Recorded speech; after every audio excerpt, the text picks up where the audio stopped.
Broadcasting from deep in the heart of Texas, it is now the 11th hour. Do you know where your reality is? Hey, everybody.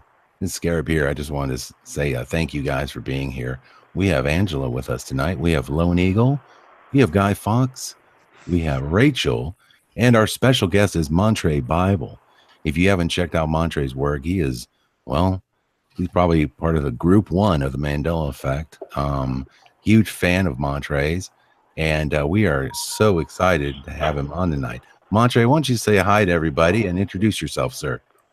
All right. Do I sound human right now? You sound human right now. You're good. Okay. All right. My Bluetooth was acting crazy. So, yeah. All right. Yeah. So, my name's Montre. From Dallas.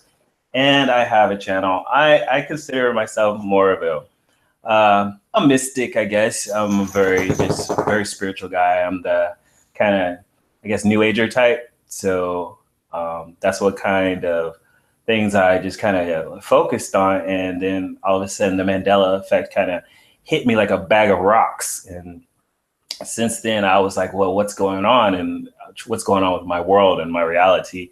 So I just started talking about it. And it brought a big audience of people, and I realized I wasn't alone. So that helped me feel a little bit better about my reality, because I was like, what's going on? So, because at first I didn't believe it. Yeah, I didn't believe it at first, because when I kept seeing, I saw videos about it, and I was like, who are these? What are these people talking about? This is crazy. But the Bernstein Bears and a few other things kind of really resonated with me, and it just kept happening. So. Right. So you say you're from Dallas, huh? Are you still in the DFW area?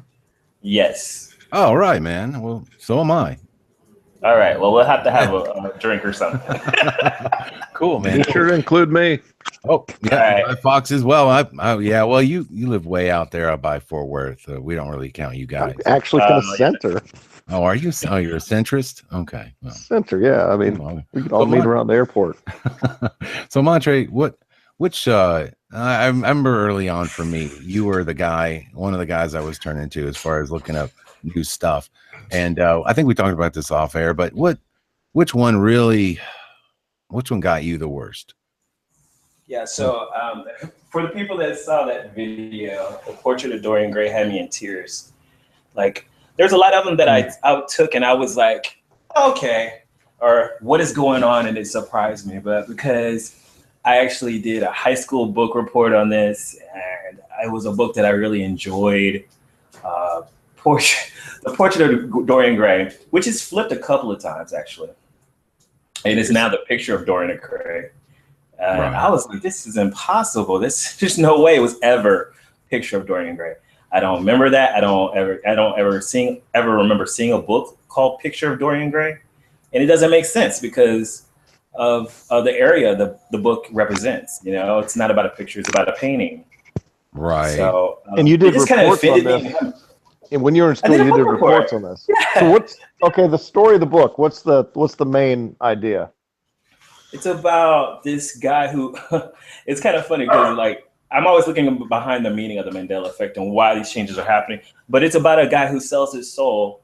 And the painting actually shows who he is, but he's not aging. So he's timeless. But inside the picture itself, or the portrait is the only thing that's actually changing. But he is not changing. So it's kind of, in a way, it kind of speaks on the Mandela effect. I was going to say, yeah. I'm like, wait a minute. I didn't read this book. And I'm like, is anybody hearing this? Yeah, it's really weird. So even for that to have an effect or just to change about things not changing for him, but only the picture is changing. So he can notice these changes and he keeps it a secret and he hides it because it's showing his soul. So his soul is basically trapped in this portrait. So that's why it's called the Portrait of Dorian Gray. Yeah. But now it's a picture. It's a high definition picture, right? Exactly. Like Lone would point out. Seriously. Color. Yeah, it doesn't make any sense. But my whole thing is I think there's like there's a conscious something going on behind all of these effects, because I believe there's a message behind all of these. And that's just my personal opinion. I think there is a message. And so I'm not so much focused on what is actually changing, but what is the message these changes are trying to tell us, you know? Very interesting. Very good, sir. Lone Eagle, I wanted to run it by you real quick since you're also a guest tonight. Well, so I know you've been working on a lot of stuff. I think we're going to touch on this next week, but real quickly, are you amazed at some of the new photographs and video that you've been catching? Oh, I'm always amazed. Hey, can you guys hear me first? Oh yeah. Okay, cool. Yeah, I'm blown away. The same affinity I had for the landscape of the earth, Google Earth, the geology, more the geography, not geology, but I had the same passion for black and white photos, for wanting to live in a time era like that. So whenever I watch black and white videos from like the 20s, 30s, I would just transport myself in it just by looking at it. And I would just use, intuition, whatever, my mind, just to be in that moment. So I feel that I've seen enough to be shocked by what I'm seeing now. And it's definitely just blowing me away. And in the comment section, you just see, you see it all. Like a lot of people are concurring and stuff. So big shout out to everybody in the chat section. Can everybody see in the, I don't know if you guys can see, can you see the chat? Because I'm not seeing it. I'm just trying to see. Yeah, I can't see anything. You can't see anything? Oh, great. See, why is it always messing up on mine? Oh, okay, there it is. I know what I did. It's because I closed it. You can't close it out. Sorry. Here we go. How's that? There. This is how you learn. This is how you learn, Dan. I'm trying here. Growing pains. Yeah. Here, let's do this here. All right, there we go. I think everybody can see the chat now. Yeah, all right, well, cool. What about you now, Guy Fawkes? You've been making the Mandela rounds lately, you big whore. Yeah, I was about to say that. Affected Collective. She knows how to get that chat room up there. Yeah. Oh. Yeah. Boy, that's a little big. You went there. Well, I mean, oh my God. Well, I didn't realize you would turn into the the resident Mandela whore. I mean, who knew? Guy. Oh well, you went on Brian's channel. I saw you went on Affected Collective. Rachel did a great job today getting money bags. He sounded very into the conversation I saw you have with him. So I'll tell you, I jumped in there real quick because I had a couple of interactions with Moneybags, but he went over to another site. I can't remember the name of the site right now. But the second he put up the Village People, and I get a little bell tone, I thought, I went to the Village People in concert this year. And I also thought there was an extra dude. But his Mandela thing was at the beginning of we want you as 2 men crew, in the Navy, and now they say they want you, and I'm like, no, I know my Village People. I know my Village People. So I was instantly, I was the first person to write and comment, and I think because he just put it up, he saw it, and he and I said, dude, I just want you to I want you to know I'm going to try to look up that live footage of the Village People, and also I did a Mandela Monday video, and you're in it. I think you should know. Some people get upset when they're in the Mandela Monday video. So oh my God. I should tell them. And not to bring that up, which we won't right now, but some people get upset about that. So he saw it, and like moments later, he messaged me and he goes, "Oh my God, I love this. It's so great. Can I mirror it on my channel?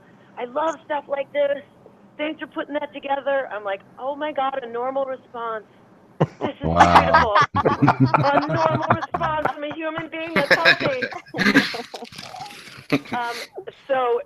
So anyway, thanks, Guy, because he mirrored it then on his channel, and it's so funny because instantly I don't even know what mirroring means, Dan. What is like when you mirror? You copy the video and you mirror it to your, for your channel, from somebody else's. Yeah, but he told me, he totally gave me props. He put up and I'm not on YouTube, as you guys probably know, to get followers. I'm not here to monetize, none of that stuff. I'm here to just participate right now in the community. But it was all of a sudden, instantly, it was like, you have a new subscriber, you have a new subscriber, you have a new subscriber, you have a, and I'm like, what the hell is happening? It's kind of like, what is going on? Because I think when he shared it, but you have to understand that like that Mandela Monday video was kind of for us. Yeah. Because if anybody else watches it, they're not. They're people Well, like, it was for most of us. for Some most, people. yeah, exactly. Yeah. For most of us, but he like the comments after he mirrored it was like, "What the hell am I watching?" Because I'm mentioning like, I'm mentioning, Photo Helix and Lone Eagle and Effective Collective and Nobleness, and when I do that, they're like, "Who are these people? Why am I watching this?" But most of the comments were really good and really funny, and I was happy to share it with him because I did put him in it, and I thought it was a cool spot when I put him at the very end.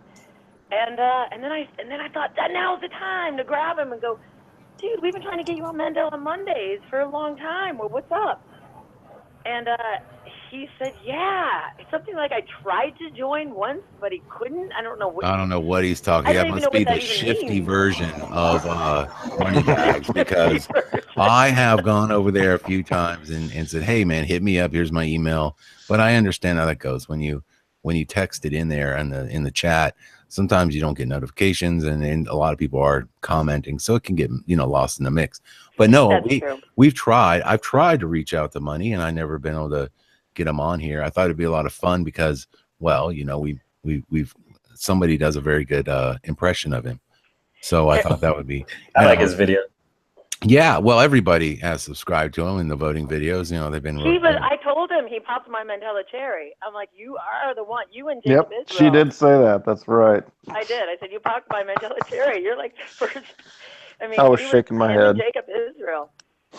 But it was like he was crucial in my Mandela awakening, and so I thought it'd be great to have him on just to interview him. It'd be really cool, and other people agreed on and commented. So I said, look, email me if you want to get, we'd love to have you next Monday, the Monday after. So I kind of put the ball in his court. If you really wanted to, oh, good. He could easily email me, and I'd forward it to you, and we set it up. Excellent. Well, we'll try to get something set up and see what we can do. Finally, we'll bring on the baggie. We'll do it. So I think we should all, I was going to say we should all come together in the Mandela community, not split apart, because I think that's important.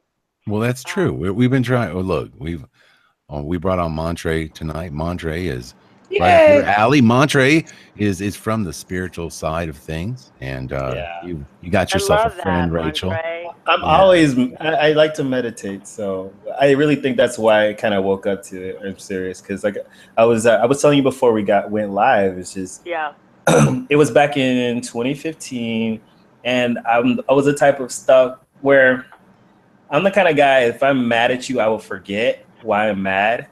You'll just remember the feeling. Yeah, exactly. I have to remember the feeling. So I did a meditation, and I was like, I want to remember everything. If I'm upset, because I would keep repeating mistakes with people because I forget why I'm upset with you. So I would like, help me remember. And plus I wanted to remember past lives. So I was trying to meditate on that too. And I was like, I wanted to heal and stuff like that, real new age stuff. But it's not new age, it's evolved. It's evolved, right? And so I just feel wisdom. Exactly. So I said, let me meditate and say, if there's anything in my past life or whatever, let me help me remember. And I just kept trying to do this meditation to remember things. It was then, at that moment, the Mandela effect started coming to my awareness. Wow. And so Mandela is about forgetting, but remembering. But remembering. And I was like, what is this? And I was like, oh, no. And nothing was making sense anymore. And I kind of just floored. But it was a few of the first ones were the Bernstein Bears, like most people, Mr. Rogers and Charles Schultz, because the spelling of his name. Yeah. I'm a cartoonist, I'm an artist, so I like to draw. And my first piece of art I used to draw was Charlie Brown. So I know how to spell Charles Schultz. Right. Oh, good point.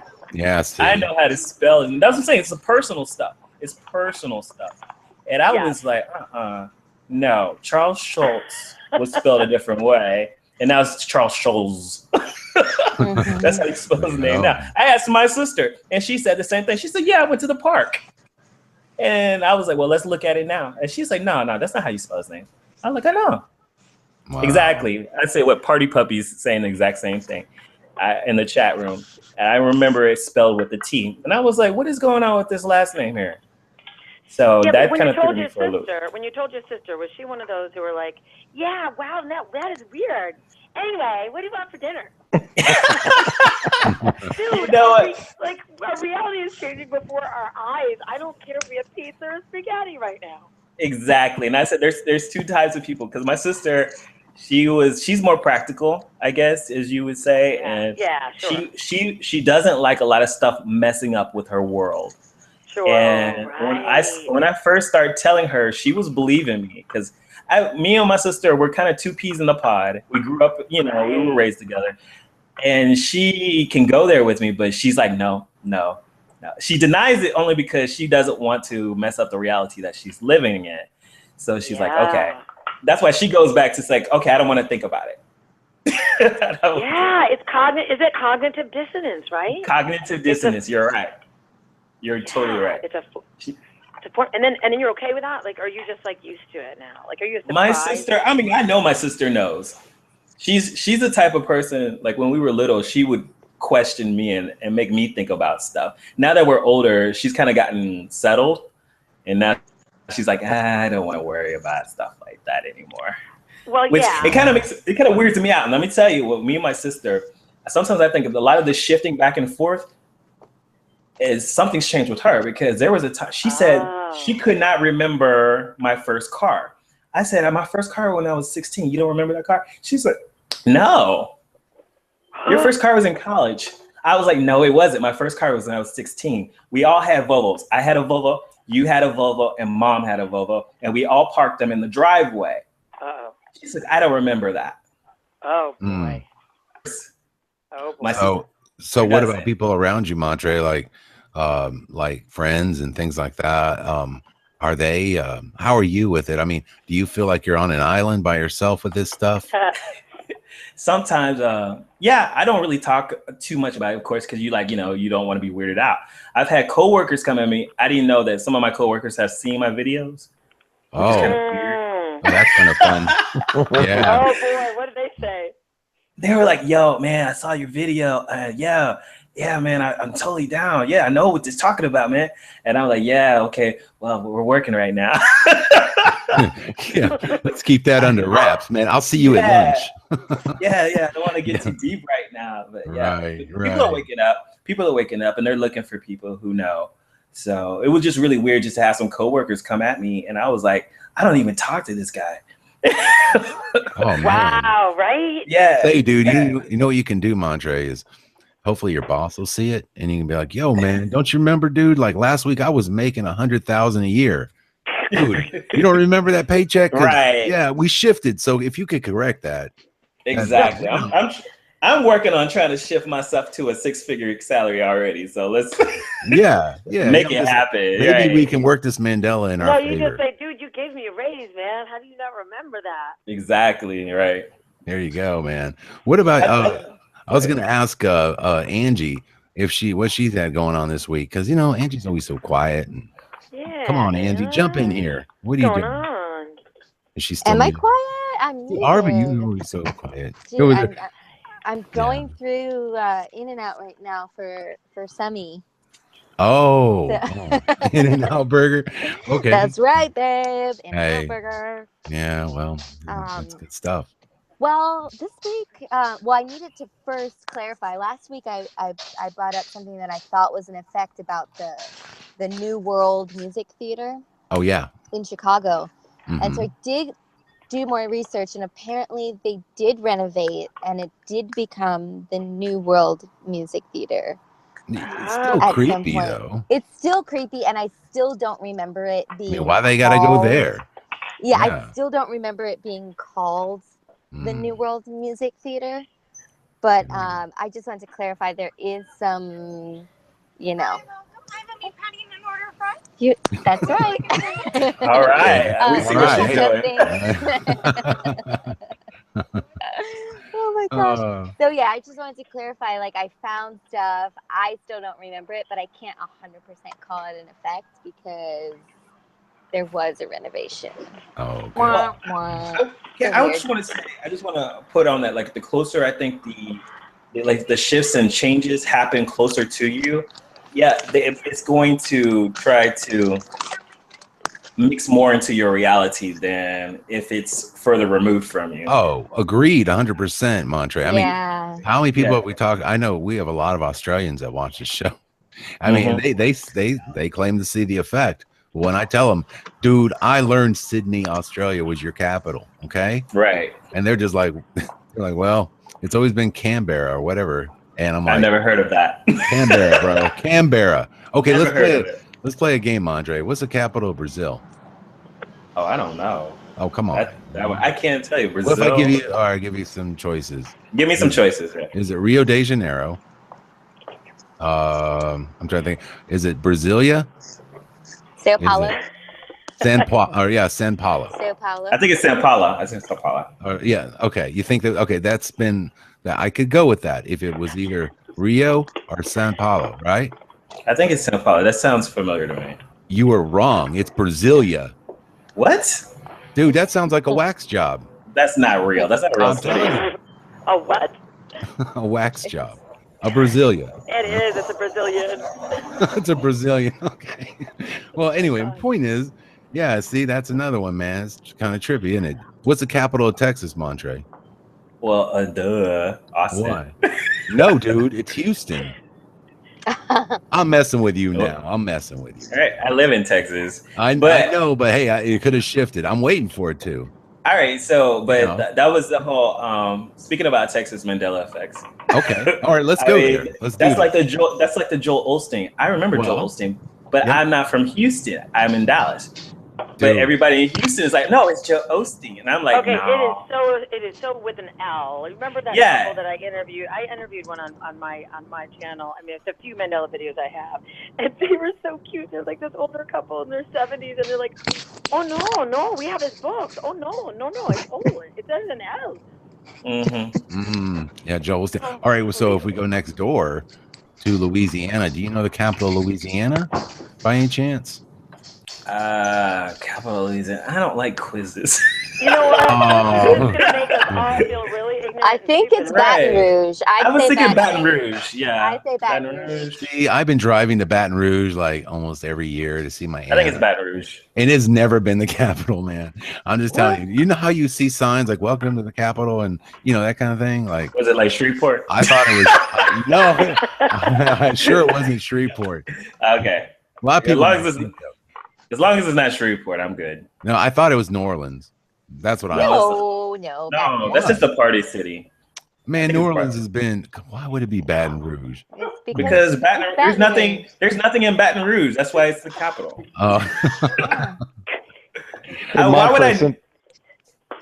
Since you're in Dallas, do you remember Cook's Children's Hospital?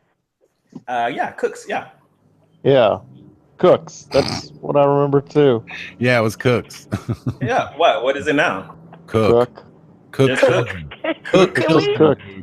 we go to this alternative dimension and get our ass back? Right. I'm telling you. I know. What I'm noticing, like I said, I'm looking for is I'm seeing a lot of plural things go into singular. So I think what is telling us the message behind this is that singularity is happening. And I've said that in a video before, is that some type of singularity is happening. I keep seeing the symbolism of S's turning into single words, Like T's are disappearing too. Oh right. Yeah, okay. Like it's turning into singular. Sally Field, Christopher Reeve. Exactly. Yes. Yeah. I'm sorry. I'm deep. I go there. So. It's deep. Yeah. It's deep. No everything is dropping with the singularity. It's dropping. Yeah, but Cliff Notes is now Cliffs. Yeah. Oh, did that change? That went to plural? Yeah, that's plural now. Okay. Oh, it's Cliff's Notes? Like it's Cliffs with an S, not Cliff Notes? Yeah, it's Cliff's. Cliff's Notes. With Cliff? Always with an S. Well, the latest one that people were talking about, because I'm a moderator in the Mandela research group. Oh, okay.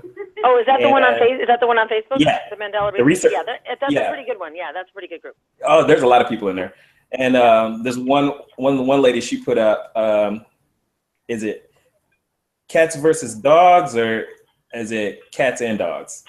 That movie. Say that again. Is it what? That movie, cats versus dogs, or cats and dogs? I don't know Which that movie? one. Is it a cartoon or is it a movie with Uma Thurman? It was a children's movie with those cats and dogs. Is it cats and dogs or cats versus dogs? I would say cats and dogs, but I don't even know what movie I'm talking about. So. Do you remember? It was these dogs and cats that had this secret life. Like when the humans weren't around, they would be like secret agents, and they were fighting against each other. Okay. I would say cats and dogs, not cats versus dogs.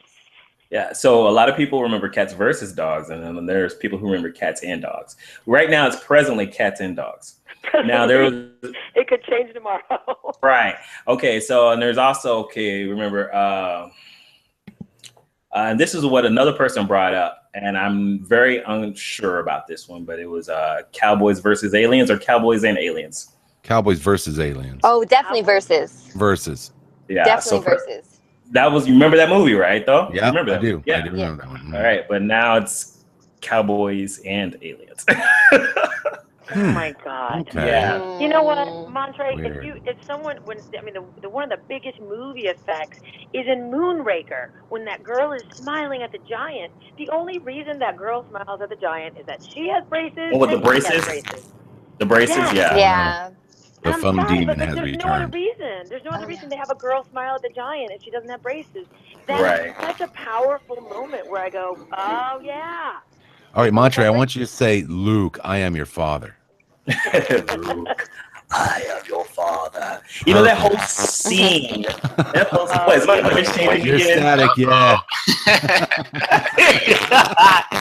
Oh, Montre, we're losing you again. Yeah. Let me try to reconnect. Okay, buddy. Yep, that's see. Testing. Nope. Nope. Nope. Testing. No, I think you're there. I think you're better. Testing. Yep, you're good. I'm back. Okay. Yes, sir. What? Now finish your thought. What was that, Montre?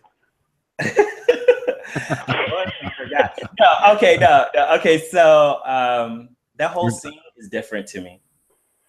That whole scene is not different to you. That like she. No, it is different. It is different. No, I'm talking about Luke, I am your father scene. Oh, okay, yeah. It goes so much slower than Yes, it goes a lot. I remember. I remember that too. Yep. I remember him screaming. It was dramatic. It was like, whoa. Now it's just kind of slow and like, no, I am your father. And then he kind of pauses for a moment and he's like, no. But I was like, no, this scene was really dramatic. It was like. See, with all of the Star Wars fans and how crazy they are, every single Star Wars fan should be affected. Because there are some crazy. Have you ever watched there's a documentary called People versus. Oh God! No. What is the name of the guy that made Star Wars? George Lucas. God, I can see his face. George Lucas. So it's People versus George Lucas, and it's about all of these mega fans who have watched the movies, thousands of times, and how upset they were at the new versions. Like when they all got redigitized in the 90s and all the film got destroyed. And they were so mad and angry at George Lucas. And so it's a whole film about that. And like every single one of those people should be Mandela affected. There's no way. Unless they're getting updates. Well, James Earl Jones is. Yeah, James Earl Jones said it over and over in interviews. It was, he said, I remember the line when I said, Luke, I am your father. Well, yeah, why would he say that? Yeah. So we saw those clips. So yeah, it was really, that was to me like a total home run. I know, and people were still like, no, he never said that. The man Yeah. who played Darth Vader says he said it. Okay. Well, I have a friend that's really geeky. He's geekier than me, and he was like, "No, everybody heard it wrong." And I was like, "Really?" See, I'm a Yeah. surprise. Yeah. see, that's where I wonder about this whole idea that, I got to tell you, man. So if it were just a situation where we have half of the, well, let's just say we have a very small group of people like us who do remember things, Mhm. right? And then the other Right. population all seems to say the exact same thing and deny it. Well, I can understand if people came back with something else, like, he said this or that. That might be a false memory situation. But isn't it funny that, like, right down the line, you're either one way or the other regarding a lot of times regarding like the bigger effects. It's like a program. It's like a It's like program. a program, yeah. And so my question would be, if you're into the spiritual side of things with the singularity and the idea that maybe this is something that people will eventually wake up to, well, my question is, what's keeping them asleep? You have any Oh, my ideas? goodness. Have any thoughts? I know I went deep on you, baby. So I know that is and deep. I like that, Montre. I want to know what you think about that, because I've been saying on Mandela Mondays over and over, and Dan and I have had a personal discussions, many, many hours of personal discussions, where I say, okay, Dan, how many times can we get on the air and talk about, oh my God, there's not 2 O's and Fruit Loops and this and that. Like, I get it. Things are different, and I'm tired of trying to convince people, because you know what? I'm not going to. I'll convince the ones that see, and the ones that don't, I won't. But let's move beyond that. Let's go. Why have we all been brought together? Let's go. I've gotten to that point. Yeah. I've gotten to that point where I've stopped trying to convince people and why people are asleep. And I think the whole program is to keep people asleep. I think the whole program is that we were all supposed to be asleep, and then the same status quo is supposed to continue. And now something's gone wrong. And then all this is telling you is that whoever thinks they're in control, whether it's a malevolent outside being, whether it's a terrestrial being, something, whatever, or if it's human, whatever thinks it's in control is not. They can't control everything, because they can't control everybody. What does it say? You can fool some of the people some of the time, but you can't fool everybody all the time. Something like that. Yep. Right.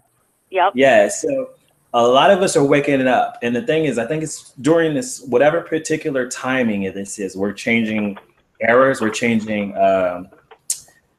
ages. So we're going from the age of Pisces into the age of Aquarius. So whatever this very important time is, it's very hard to hold on to the minds of men or mankind or women, whatever we are. Yes. They're having a hard time holding on to our minds, and that's the only power they have. So do you think do you think there may be there's some, what's your thoughts on the idea that maybe there are there's something out there that might be manipulating humanity? I think there is. I think there is. I don't think we are the top of the food chain. I think there's something that is way older than us. And it could be, we can call it alien, but I think they've probably been on this planet a whole lot longer than us. Montre, I'll tell you what, I remember one of my videos I did early on about the Mandela effect. I had a dream. And I don't know about your dreams, Montre. We'll definitely talk about that. But if you've had any, you ever have those dreams where you wake up and you're like, it feels like a message was given to you? Yeah. Well, okay. So for me, there was a movie called The Forgotten. For some reason that was playing in my head. I have that movie. I have it. You remember? Okay, so what it was the aliens. Now, I think of these things as, I think that's part of my belief system, but I kind of think like the aliens are not what we think they are. I think they're sort of, that might be a kind of a deception at play here. I think these are not extraterrestrial beings, but interdimensional type things. Yes. Okay? And I think that in the movie, remember, they tried to make that woman forget that she had a daughter or son. Sorry. And then that was the big test. Can we break the bond between a child and a mother? If we can do that, then we got them. And they couldn't break the bond. It was all, they were testing us. And in that movie, that was the thing. Everyone was forgetting she even had a kid, even her own husband. But he didn't have the bond. He wasn't as strong. And Hollywood gives you a lot of stuff, a lot of information very quickly. Notice she's a redhead, and they've always say a lot of stuff about redheads. and how redheads can take a lot of pain, and they're just genetically different. Right. And so you find a lot of these movies, they use redheads for special stuff. Okay. Like the movie Carrie. Carrie, she was a redhead. You remember the movie Carrie? Right. You know, stuff like that. So just that like little kid, that little scary kid, that little with the freckles and the little doll. Yeah. They use redheads. Chucky was a redhead. Chucky's a redhead. Yeah. But it's like certain people, I think they're trying to say like certain people have certain gifts that are resistant against whatever influence that that they're putting on people. You know, they can make everybody forget, but there's a certain few people that they can't, and that's the problem. And they're like, okay. And now during this, go ahead. Oh no, I was just going to ask the chat room. Are there any redheads in the chat room? Are you? Do we have any gingers out there? Any gingers? No, you're going to get me in trouble, man. You better calm down. No, I'm just kidding. I'm going to get all the emails. I don't think they're bad. No, a lot of people really think a lot of bad stuff, but I really think that they have some special gifts, and I think that they should probably like try to harness that. And I have clients that are redheads, and they're very just passionate people. I'm like, and I can feel their energy over the phone, and I'm like, wow. And it's like, I don't see it in my head. I work because on my day-to-day I do websites. So sometimes when you're trying to get an idea from people, it's like static. But when I tell you, I almost know. I say, oh my gosh, you must be a redhead, because they're giving me this idea, and I can see it in my head, and I'm like, how did you do that? It's almost telepathic. It's serious. So I really think they have a gift.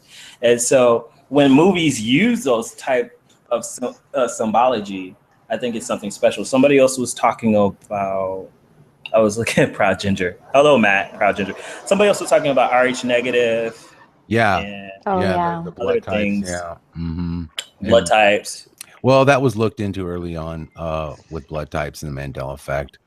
I had a few people tell me that they think that it was the negatives were the ones that were Mandela affected, and it turns out that's not the case. It's pretty much it's everywhere. It's a lot of people.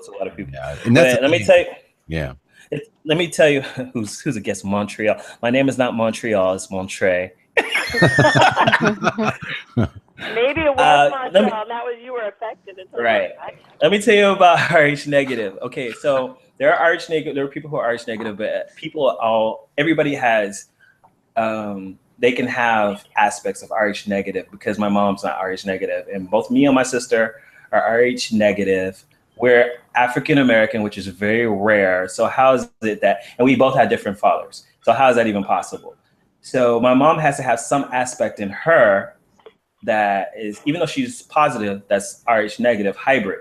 So a lot of people are RH negative hybrid and they don't know it, even though that they're positive, and they're attracted to certain aspects of RH negative people. So my mom is attracted to different men that have that aspect. And then and both me and my sister are RH negative, and we're African American, which is like, what percentage of that? It's rare. It's rarer than even white people. So hey, and so what is the universal blood type, sir? You know that the universal blood type is O negative, but I've heard other people say something. I've heard other people positive, Yeah, a lot of people remember the positive being the universal. Yeah, I know, and that's been a big debate too. So I was like, okay, but I said, until I hear a nurse tell me that, then maybe I can, because what I'm looking for is residual. I'm looking for residual. So if I get a nurse, and if there's a nurse out there that believes it was O positive, let me know. I received some emails from some nurses that did believe O positive. They were really, yeah. Are you serious? So I mean, that's enough for me. Yeah. And I mean, maybe it's switched and maybe it flipped, but it's kind of crazy how people really. I mean, that's something we should know. Really big flip, though. That would be a huge flip.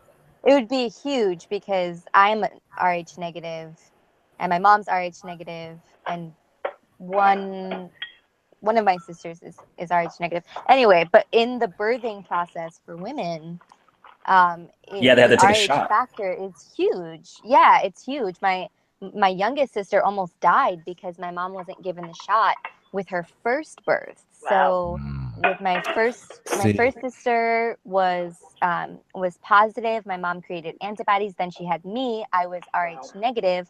There was no effect on me. But when she got to my sister, the antibodies from the first birth were still in her system, and she had to have a blood transfusion. It was really bad. She almost died. Wow. So it's really, very serious. Yeah, it's super serious stuff. So it would have to be, we cannot accept like positive blood. Like it will kill us. Like our body will fight it off. Like it's fighting for its life, which makes absolutely no sense from like a survival standpoint. What happened to make something so lethal to another human being from another human being? I never thought about it that way. Like, what happens? We're all human beings, but with different blood type. One blood type could kill another blood type. Will take you down. Yeah. Yes, what is weird to me is I never heard about the shot. Yeah. Never heard about it. It's so weird. That's what they say. There's something alien about O negative blood that you can't. You can't get transfusions from anybody. Reptilian. But you can give transfusions to anybody. So, which is weird. I know. Weird. That brings you to the whole, something you don't really want to talk about, which is the, as we know, that the blood sacrifices and drinking the blood of children, and that has power, and it makes like all that kind of stuff there. I keep thinking it's so demonic and heinous. I can't imagine that it would have any effect. So is it the belief that it has the effect, or does drinking blood really have power? Because even in the vampire movies, they use that as an example. Yes.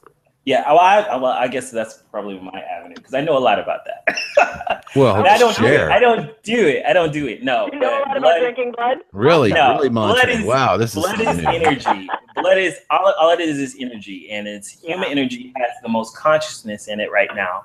So anytime, like say, okay, how do I can put this in words? Okay, so let's say we're talking about interdimensional beings. Okay, or demons or whatever you want to call them, spirits. Not all spirits are bad. So I don't want to put that out there. So in order to, if these beings are in another, what are you whispering over there? I don't know. Is that Rachel? Who's been whispering? Yeah, it's Rachel. Oh, I knew Rachel. Yeah, she's ordering something. Now, so let's say I was just ordering a large blood smoothie. Sorry. A blood smoothie. Okay, so they asked me what type, and I didn't know. Anytime you want to access interdimensional beings, what's the word? Okay. We're talking about blood. So I'm trying to put it into words. Okay, so anytime blood is spilled, a portal opens. Let me make it simple. All right. So this is why you find women more spiritual than men, because women tend to bleed more than men. And they also so women have a more spiritual connection versus when men have probably a small amount of blood and semen. We have spiritual moments during orgasms and masturbation and stuff like that. That's where the sex part comes in. But spiritual beings have portals when blood is spilled. So when death happens, that's usually the major part. When birth happens, that's when spirits can come and go. So usually when a birth happens, that's when a human spirit is coming into the world. When death happens, that's when a spirit is leaving the world or going into another dimension. So blood is usually spilled or blood is lost at some point, So that makes sense.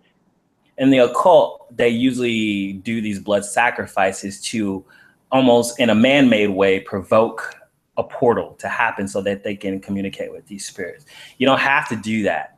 I mean, you can communicate with interdimensional beings, God, angels, whatever, without doing that. They actually want them to cross over, though, and that's what they're trying to do. And so that's where you have like higher ups, government, powerful people. They're doing that stuff, and they're trying to make that stuff happen. That brings me up to a question. I remember when you talk about this. I remember there was a popular video going around circulating. I think it's been on Facebook a little bit, where people are doing this blood over intent ritual, where you basically write out on a piece of paper and then you cut yourself and drop 3 drops of blood onto the paper, and it's a blood over intent ritual. And I'm just wondering, I was kind of curious, and you mentioned the anytime you spill blood, you're opening a portal. So I know it's kind of felt like that ain't something I want to mess with, nor would I recommend anybody else doing. I was like, no. Especially if you don't know what you're dealing with, because the thing is, like, there's all types. At any point, I think we live in a very spiritual world. I think we live in a world that there's all types of things around us that we don't even know about. And like, if you spill your blood or something happens, you cut yourself, throw it away, get rid of it. Don't sit it around, whatever, stuff like that. That's why I don't even like being around hospitals, because I feel so much when I go to a hospital. You know what I mean? And if you got to think about it, there's a lot of blood going around the hospital. Would you consider yourself an empath? Yes, very much so. I told my mother that, and she was like, "Oh my God, I am too. How did you figure that out?" And my mom is very super Christian. She's super Christian. And she's never talked to me about any of this stuff. And I just I figured out on my own. When I told her, I said, "Mom, I'm an empath. Like, I feel people very heavily, and that's why I like to be by myself, because I'm like, I just need a break." But like, and I think my dad had a part of it, because he hated hospitals too. But my dad was hyper masculine, so he didn't really like talking about his feelings. So, but he didn't like hospitals either. And go ahead. Oh, I'm sorry. I was just gonna ask. So you grew up? I'm supposing you grew up as a Christian. Yes. Die hard. Yeah. But you know, I learned about a little bit more about religion, and then I started studying about Judaism. Then I just started because Christianity comes from Judaism, of course. So if I say, if you don't know, if you know your religion, you have to know where it comes from. So if you got to know about Judaism. So I learned a lot of stuff about, and I'm a writer too. So I was studying a lot of this stuff to learn about angels. So I write about angels. And as I learned about Judaism, I said, well, let me learn a little bit about Islam and what they believe about the jinn. And jinn are spirits too. Well, yeah, that's true. As like I've said, is, you know, one man's demon or one man's alien is another man's demon or reptilian or jinn, or there's a lot of names for jinn or genie or whatever. So that every culture has a story, spirits or these beings. And then you go into Hinduism and you learn about the devas. And so it's like so much. So yeah, as the more I learn, it's just I broaden myself. So I don't really kind of pin myself down to a religion. I'm still the same spiritual guy. It's like there's a lot out there. There's a lot of information out there when it comes to spirituality. And you know, go ahead. I was just going to say, that's a cool thing about this community. Photo Helix has mentioned it, that it's brought together so many different types of spiritual people. You've got people who are very Christian. You've got people who view the Mandela effect as the end of times and Revelation and this and that. And then you've got people who view it as another alternate dimension and a new Earth, and it is a new Earth. You can view it as that. I mean, there's so many different ways. But what I like about it, and I respect the fact that you've researched so that you choose what you believe in rather than just believing what was spoon-fed to you, because there is a lot out there, and you have to listen to what resonates with you, what's your inner truth, and then love everybody and focus on that, because sometimes I believe religion was invented to divide us, because it, you know, and I don't like to see division, and yet this division of the Mandela, who sees it and who doesn't, I don't want to focus on division. I want to focus on let's come together, because whatever there's entities or gins or vodkas or Bloody Marys. Oh, I love it. Don't want to keep talking about blood in the community, but you know, blood can be a beautiful thing, the blood of Christ, and then blood can be a crappy thing. Women know more than anybody's crappy thing once a month. But a thing is a part of life, and to research and study it doesn't mean we're researching demonic, evil things. I mean, it's interesting to learn about energy, but at the end of the day, all of this, you guys, is to realize that there's love and there's fear, and what we focus on, we will create more of. And now you are exactly right. You are exactly right. And I was like, and that's why I never try to focus on the fear side of the Mandela effect, because it is about belief. It is about your mind. The only thing that you can be sure about is your mind. And if you focus, whatever you focus on the most, it's going to happen. And all right, Montre. See, that's why I always tell you love and lighters. I'm like, if you guys would just focus me a Ferrari, I would be on board. Love it. Is that going to make you happy? You might get a bill that you don't want. Well, I might get but I'd have a Ferrari for a few days anyway, you know, For a few until I have to trade it in, you know, for, right. or a Volvo or something more. Exactly. You know, Exactly. And that's kind of funny that, you know, when you're talking about the Mandela effect was happening to the Volvo. And then, well, look at the Volvo. And then I had a Volvo and my sister doesn't remember it. And I'm like, that's. Well, yeah, Montre, but did you see what happened to the Volvo? See, some of this is. Yeah, the symbols changed. The symbols changed, but you saw what it was a female symbol to a male symbol. Right. The feminine to the masculine. Yeah. Yeah. And we're having, there's a divine feminine. There's definitely that struggle. And we're seeing that in politics as well. There's a divine feminine that's trying to come out. And there's this force fighting. Yeah, I think we've had way too much femininity. Yes. Dan, don't make me bring out that picture of you. Don't start with me. Never get around Rachel on Instagram or whatever. I have to see not this. Instagram. It was Snapchat. Snapchat. She Snapchatted me, man, and I look like, dude. He has a wig on. Well, it's yeah, beautiful. but not only that I mean, that's the sad part. Is I actually look pretty cute. And really do. Yeah, I do. It was when they were trying to promote the movie Hairspray, and so if you did a Snapchat, you automatically would have a wig on and hairspray and makeup. It's me in drag, Montre. Oh wow, I gotta see this. Was this Halloween? Huh? Well, was it Halloween? Halloween? We can say it's for Halloween, or we can just. We'll just say that. It was. Yeah, she's got that. You know what she did? She holds it over me. So if I'm getting a little chatty or a little, whatever, I'm just having a little fun with her. She'll just post that picture on my text and be like, you need to shut up, or this is going viral. I'm like, oh my god. Awesome. I'm like, okay, I'm sorry. I apologize. Right, you gotta have something in the can. You gotta have something in the can. Right. To hold it over. But I just love the fact that you did a lot of research and you've come to the fact that you want to go deeper with what this all means. And I think that's why we come together every week is to. I guess keep researching. Yeah, and like I said, I'm always looking for the meaning. So the present ones that came up to me, like the verses and the and, I'm trying to like, okay, what does that mean? Like, why do I see a couple of things happening that say verses, and now they're saying and? And so, like, what does that mean? So something's not against us, and maybe the message is something is not against us. It's saying I'm with you. So maybe that's the message. I'm not sure, but I'm just kind of going out there. Did y'all hear about now this one was new to me, but it wasn't new to a lot of other people. Obviously it's been out there as long as 2014, but I've been doing videos for a while. So I was like, why haven't I heard about this one? So it was the Ricky Ricardo, Luz, you got to explain it to and how it's never existed.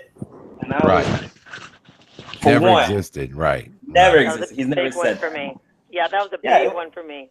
I just heard of that maybe a few weeks ago. Desi Arnaz. Yeah, well, I knew Desi Arnaz. I was like, what? Yeah. No, and that was like back in like 2 or 3 years ago. But I'm like, Lucy got some explain. So people have been talking about this for almost 2 or 3 years. I'm in the research group. I hear everything. So I'm like, how has this one got past me? Especially if maybe that's wild. Yeah, and it was like brand new. How's this one got past me? Yeah, but all of a sudden I started seeing videos about it, like it was like it just happened yesterday. So this makes me feel like I shifted again and joined just a whole nother group of people. When did Flintstones hit you?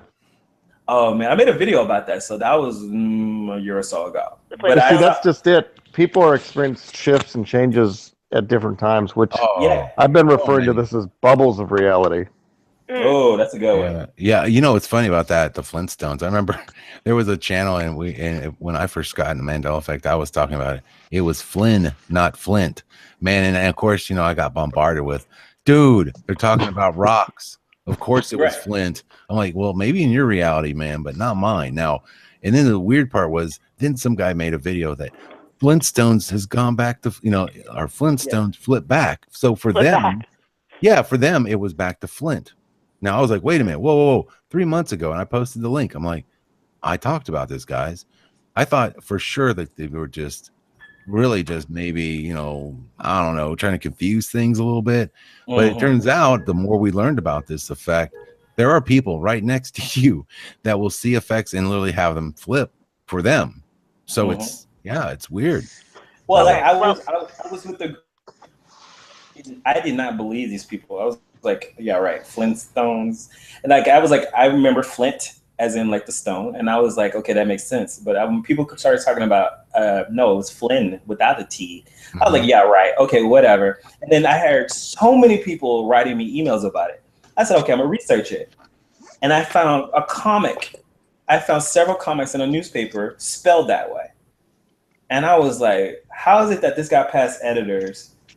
Right. And then put that T in there. This is the title of it. And I saw it. I took screenshots of it. And I was like, okay, that was enough for me. And I said that I had so many people tell me. And then I actually found like those news articles. And let me tell you about those news articles. Google is cleaning that stuff up. I don't know who's behind it. But you know, we have a new deep mind artificial intelligence running Google now. So I think that's a part of it. Maybe they're trying to clean up their internet so that we can't. Well, if you didn't hear about the Lucy one, did you ever hear Laurel and Hardy? Because that one flipped me out. Yeah, I've heard about that. Hardy, it's another fine. Well, that's another fine mess you've gotten me into. They never said that. How do you never say that? How do you never say it's another fine? Why is it that we remember these things? That's what I'm saying. It's like we just remember them just because we want to. I don't know, but it's like. No, I know it was. Yeah. It's not just memory. That's And what I'm just saying as a fact. I know. I was looking at these things when they were that way, and then they changed, and the world just flipped. I remember VIX without the K. Do you remember VIX? VICS? I do. Yeah, without the K. It's very clear. VIX. Very clear. Yeah, no K. So yeah, well, somebody so wild. commented many T's are being removed, and that's another clue. So, like I said, Jinkies Rod people, Sterling. come on, people. Yeah. So why are the T's being removed? And that's what I want to focus on. It's like, why are the T's, and what does T represent? I mean, it's ta in Greek. I mean, the crossing. What is it? You know, what does T represent? And why is it being removed? Well, why is it being removed? Whenever I have those conversations, people are like, who's it? What do you mean they? Who are you talking about, Rachel? Is it CERN? Is it a group of people? Is it an entity? Is it an alien? Because, you know, do you subscribe to that, or do you subscribe to the fact that there are alternate dimensions happening right now? Quantum physics has already told us that. We already know that. Right. Every choice, you make this choice, and then you live your life based on that choice, but there's another you in a very close parallel dimension who made a different choice and is living that out right now as well. And there's millions and millions of different dimensions, but why are we all sort of shifted to just another one? So did we just shift, or did someone mess with the antimatter #CERN? And that's why we're experiencing, and why is it just us? Is it just the empaths and the spiritual seekers that are waking up? And is this what it says in the Bible, in the division between what is it again, Dan? The Wheat and the sheep tares. and yes. That's kind of how I feel, because every time I open the Bible, it goes right to that verse. I'm not kidding. Every single time. Oh no. See? Oh my God. I think Montre's. Look what happens. Yep, starting with Montre turns into a demon. No, don't do it. It's Satan. Oh God. Okay. You guys are freaking me out. I rebuke you. Don't go to sleep. Montre. You got to reset, buddy. Okay. All right. I have to throw this one in there. Yeah. For Lucy, you've got some explaining to do. Is kind of a reference of judgment towards Lucifer. Oh, Ooh, see, look and at Montre, that. Look see, where you went with Guy. That's why check this one out, Mandela Montre. About the Luke. Remember, we've always said it's it's no, I'm your father. What if it's KNOW, I'm your father? Oh, okay. Do I sound normal? Darth Yes. Vader is another way of saying Dark Father. But then he wasn't, and then he ends up being the good guy who went to the bad side. Remember? Yeah, he's a good guy. Well, yeah, I don't know. He was misunderstood. It might just be That's the thing. Is it because Darth Vader, or is it just the reference, just the, what it was saying, the actual, I mean, should we look at Darth Vader as the guy, giving the actual message? I don't know. It's hard to say. I mean, Scarab, someone just said that every time they have a deja vu, Alice Taylor in the chat room said, it's really a shift. She says, I don't have deja vu anymore ever. And you know what, Alice? I don't either. I used to have it all the time. I've not had it since this Mandela effect. I haven't. I have not had a deja vu. That's weird. I haven't either. Since this whole thing. So who knows? Maybe every time we had a deja vu, we were shifting. That's something I'm going to ask in the group and see if anybody else has a deja vu. I can't think of the last time I had some deja vu. I haven't had one in a long time. That's yeah, weird. it's probably been a while now. I think about it. I did for lunch yesterday. Oh, did you? How about you? How about you, Lone? Have you had any deja vu? Or that was just too funny. He just throws a wrench in it. Yeah, I did yesterday for lunch. You're like, I've done this before. I don't remember, man. I'm thinking about that. That's a good one. That is good. Yeah. Yeah. Good observation. I don't know. Yeah, I can't think of the last time. It's probably been definitely a minute. Dang, I was gonna ask Montre something that escaped my memory. But no, man. That's let me ask you this. So have you noticed anything? Do you travel much, Montre? I've traveled in my 20s. I'm getting old now. No. Well, I always say that. Like, people have noticed, like, one of the going back to maybe some of the Texas shifty stuff. Somebody's saying that it seems like Dallas is closer to Denton now. How far is that? I haven't even looked at Denton. Yeah. Have you noticed? Yeah. I sometimes I don't even talk to people because they live in Denton. I'm like, I'm not going there. I tell you what, if you guys want to see some cool geography stuff, that Lone Eagle, man, if you're still on here, your videos, they're blowing me away. Blowing me away with the Google Earth, and it makes me think, are they telling us? Because I'm not in a plane. I can't see the land from the sky. I can trust a quote-unquote satellite that's giving us images that we're all agreeing on, right? So, Lone, are you still here? Yeah, no, I'm listening. Yeah, so like what, my big question with your videos and how geography has changed so much is, I mean, with the land, not just land movements, but all these different bays and water, and it's kind of like, are they just telling us? Because how are we to believe it if we're not actually seeing it with our own eyes? We just trust the satellite?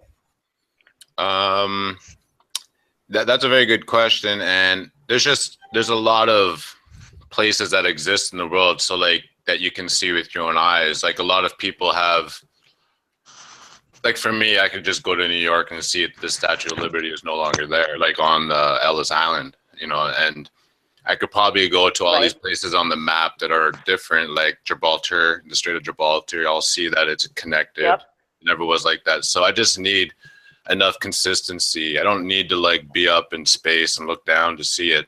I trust that things are changing because there's people who actually live in these areas that comment on my channel going, yeah, man, things are different. Like the time zone, when Scarab did that thing with the time zone, someone had said, hey, I live near Kentucky, and that used to be right by my house, the time zone. Now it's not. I'm like, that's weird. So it's consistency with everything else.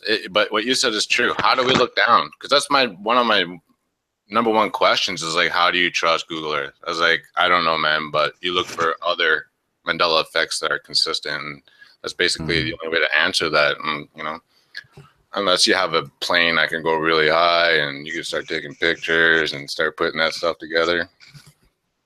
That's the only way, and we are to trust. So part of me, I go back and forth with the belief of what's going on to a split Earth, alternate dimensions. Then I go back, no, it's got to be CERN messing with antimatter. That has to be affecting something. And then why would they put that in their video? Mandela and the scientist with the sign around him. Why would they do that? Are they doing that to fuck with us? This is what something that I've heard from other people, and just from the audience and people that I've been, talking to, that CERN, they're opening portals. Okay, they're opening some type of portal, And D-Wave is changing things. So D-Wave is the supercomputer, the quantum computer that they're using. Yeah, see, here's the thing, Monterey. I just called you Monterey. Monterey. Right, just here's the thing, Monterey. chop it up and screw it. Yeah, go ahead. I'm sorry, but you say D-Wave like everyone knows what that is. I tried to explain it to two people. No, I do, and probably most people in the community do. But I guess when I'm talking to the average, every other person in my existence, and I mention D-Wave, they don't have a freaking clue. They've not watched the video. They've not researched it at all.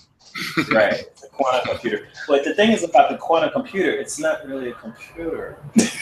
No, exactly. Not like how we understand computers, So that what makes it even more interesting about when I talk about interdimensional beings, like what are they doing and how are they doing it? Because it's not really a computer like we understand it to be. It's something that they have to keep cold, very cold. Very cold. I was just going to say that. They have to keep it at a temperature that nobody could ever exist at. Like, it's just unbelievable. This is what that doesn't do anything? I want to throw this at you. I think we are surrounded by quantum computers and they're all in Antarctica. Well, that could be the case. I did that video where Salted Cedar gave me that video where that Gordy Rose guy. And when I first was listening to that thing, man, I was blown away. Breaking up. Hello? What's up? Hello? Hello? I can hear you.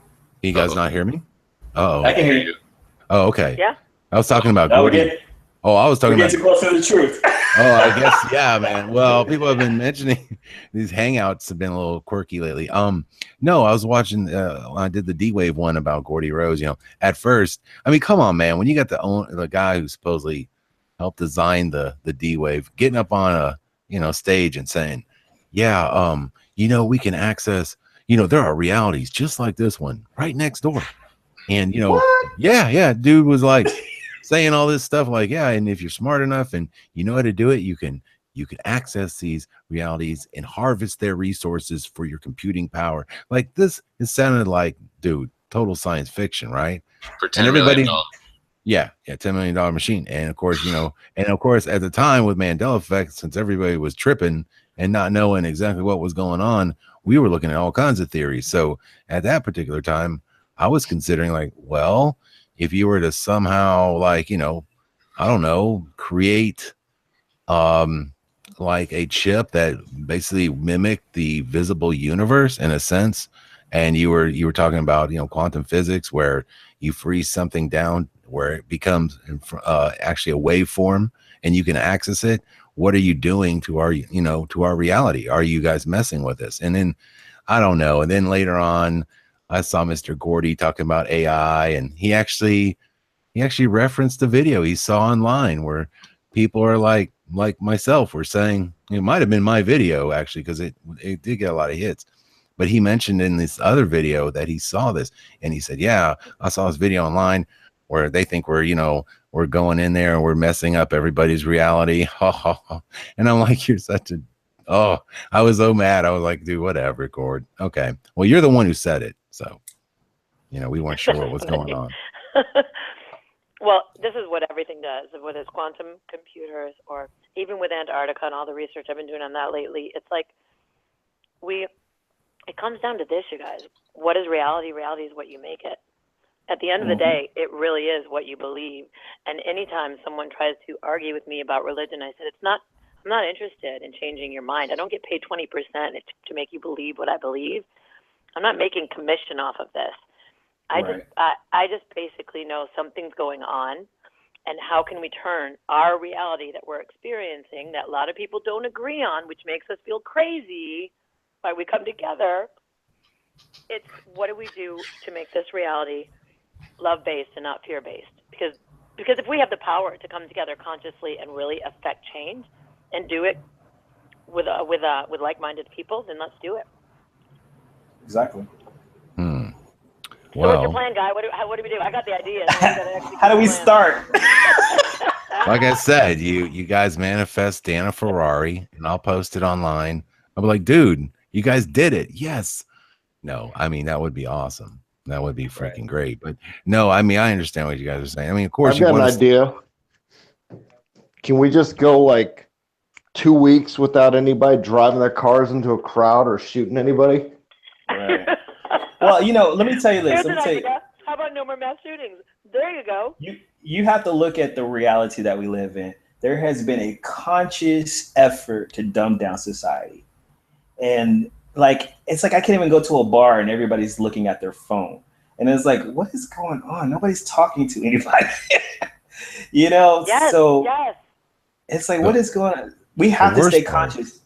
Yeah, I agree. And the worst part, Montre, is when you go in there and you see a family, mom, dad, kids, and no one's even talking. They're just looking at their phones. Right? But you realize it's easier to change reality if you're not conscious. Okay, what's the quantum particle wave thing? If you're observing it, it stays a particle. If you stop observing it, it becomes a potential wave.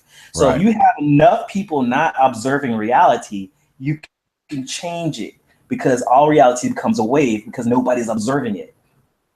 I'm sorry, I got deep on you guys. Well, no, I understand what you're saying. Yeah, that's quantum physics, baby. That's it. Well, and I was thinking, observing reality. Everybody's in their phone. Although, too much, remember this. Like we're not sure how long for some people, the Mandela effect has been going on quite a bit longer than others. For me, it was in 2016 when it really hit me. But, then you start to kind of look back at some other things in your life and go, I wonder if that was a situation. But that's here nor there. One of the things I was thinking about this week was, is it, how we all went to a digital, television, and everything went digital. And what was that, 2008? Yes. Somewhere around there, right? Yes, yes. Mm-hmm. They forced us to do it. They forced us into digital. And, we did. Yep. And now we're going to 5. We're going to 5. I'm going 5G? Is that, well, that's with the Wi-Fi. But, yeah, I don't think that messes with the television programming. Well, it does if you're Wi-Fi. It's with Wi-Fi and cell phones. Yeah, that's right. I think, they say that isn't Japan already in 5G? Oh, I'm sure they are. They always are ahead of the curve. Yeah. So who knows what reality they're in? No, I'm just wondering if the high definition signals have been, I'm not saying the main reason, but is it possible with all the extra Wi-Fi, the 5G, and the high definition, if that didn't, is it messing with us in some way? No doubt, no doubt. Yeah. Remember, we all or at least keeping people asleep. We have an electromagnetic field. We have a frequency that our brains put off. We had that on our own bodies, and this is how we connect with people. This is how when you walk in a room and you feel like something's wrong, and ain't nobody said anything to you, that's how you're feeling that. That's how, as an empath, you feel things, is because people are giving off vibes. That's what we call it. Oh, you're giving me a bad vibe. But what it is, people are giving out this electromagnetic field. Now, there's a lot of electronics that are constantly putting those fields out there too, and they're disrupting your own field. So that's why you shouldn't have electronics in your room when you're sleeping, because it can cause disturbances and you can have bad dreams or whatever. So, turn the TV off or put the TV in another room if you're sleeping or whatever. But all these, there was a study that these young people did about plants, and these showed that if you put plants by a Wi-Fi signal, that they inhibit the growth of it. And if you move the Wi-Fi router away from your plants, they grow better. So what's that say about humans? Well, I was having a lot of trouble sleeping. And when I told Angela, I was like, yeah, I got this router, in the office, and it's running 5G. She was like, oh my God. Angela's like, shut that thing off. So I was like, all right, well, let me see. Because I just couldn't get a restful night's sleep. And also, I don't know if you've experienced any of this stuff with the Mandela effect. One of the other interesting things that a lot of people I brought up many times on my channel is people experiencing what feels like now this may be from it could be from the 5G, but I've had it happen after I turned it off. So here's one thing that's been going on with a lot of people. They've experienced out of body experiences since this. Yeah. They've experienced what feels like a vibration, or almost like a high pitch, a frequency in their head. A lot of ear problems. We've had people. Ringing. Yep. We've had people with I don't know. There's been a lot of other things that could be from the chemtrails, like the respiratory issues people have been having. But I know a lot of people have mentioned just feeling overall different and having things happen to them that they've never experienced before. How about you? Most of that stuff, like not the out of body experiences, the hearing that staticky noise. I used to have that a lot when I was younger. Not anymore so much anymore because I'm more familiar with it and I don't get scared. A lot of people get scared.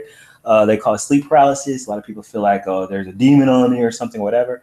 Actually, you could be having an out of body experience where you're just basically moving outside of your body. And what you're hearing is your body's trying to retune itself. Your frequency is sped up. And what you're hearing is like, when you're changing stations from one station to the next, you have that static in between stations. So what you're hearing is that. Okay. Now, do you feel the effect happen? This is something that I shared with many people. When I would feel like there was a change. And sure enough, I wasn't sure if this was something it seemed to correlate with this feeling. I would get up out of bed and everything would be like the earth was still. Like super still, man, where there was like no wind. It took a minute to sort of start to hear again. It wasn't because my ears were clogged up. It just felt like the world was still. Like everything stopped. Yes. Yes. And then, of course, I go and check and see what's on.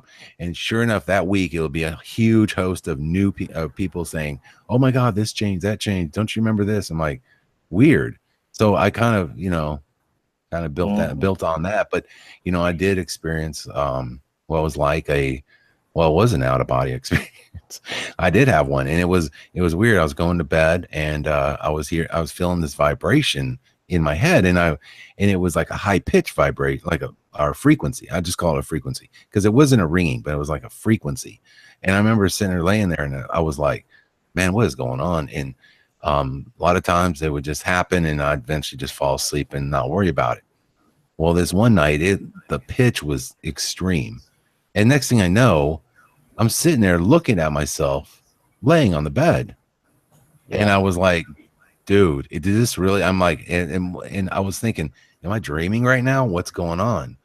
And so I walked down the hallway, and I startled my dog, and my dog like jumped. It was the weirdest thing, man. Like it didn't happen for long. It was just a quick little thing. He can see you though. Dude, it was scary. Dude, it was I was tripping out because I couldn't tell if I was in a dream or if that was real. And then when I described it to people, they were like, yeah, man, that's kind of, you get that, they mentioned the frequency in the head and all that kind of stuff. So, just saying, a lot of that stuff has happened to people. Well, animals are really sensitive to that. Animals are very sensitive, so it's good to have pets.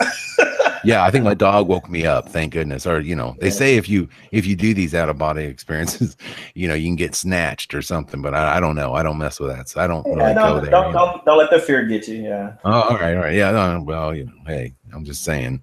I mean, I don't want to be shifty. Remember, it's your house. Your body is your house. Nothing can go take it unless you want it to.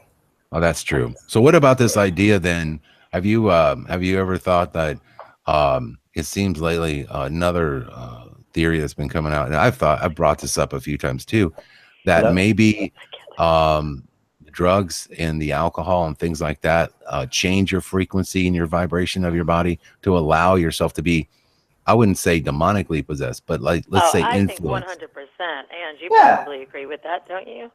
Yeah. Is the Ange still here? I don't see her. Ange?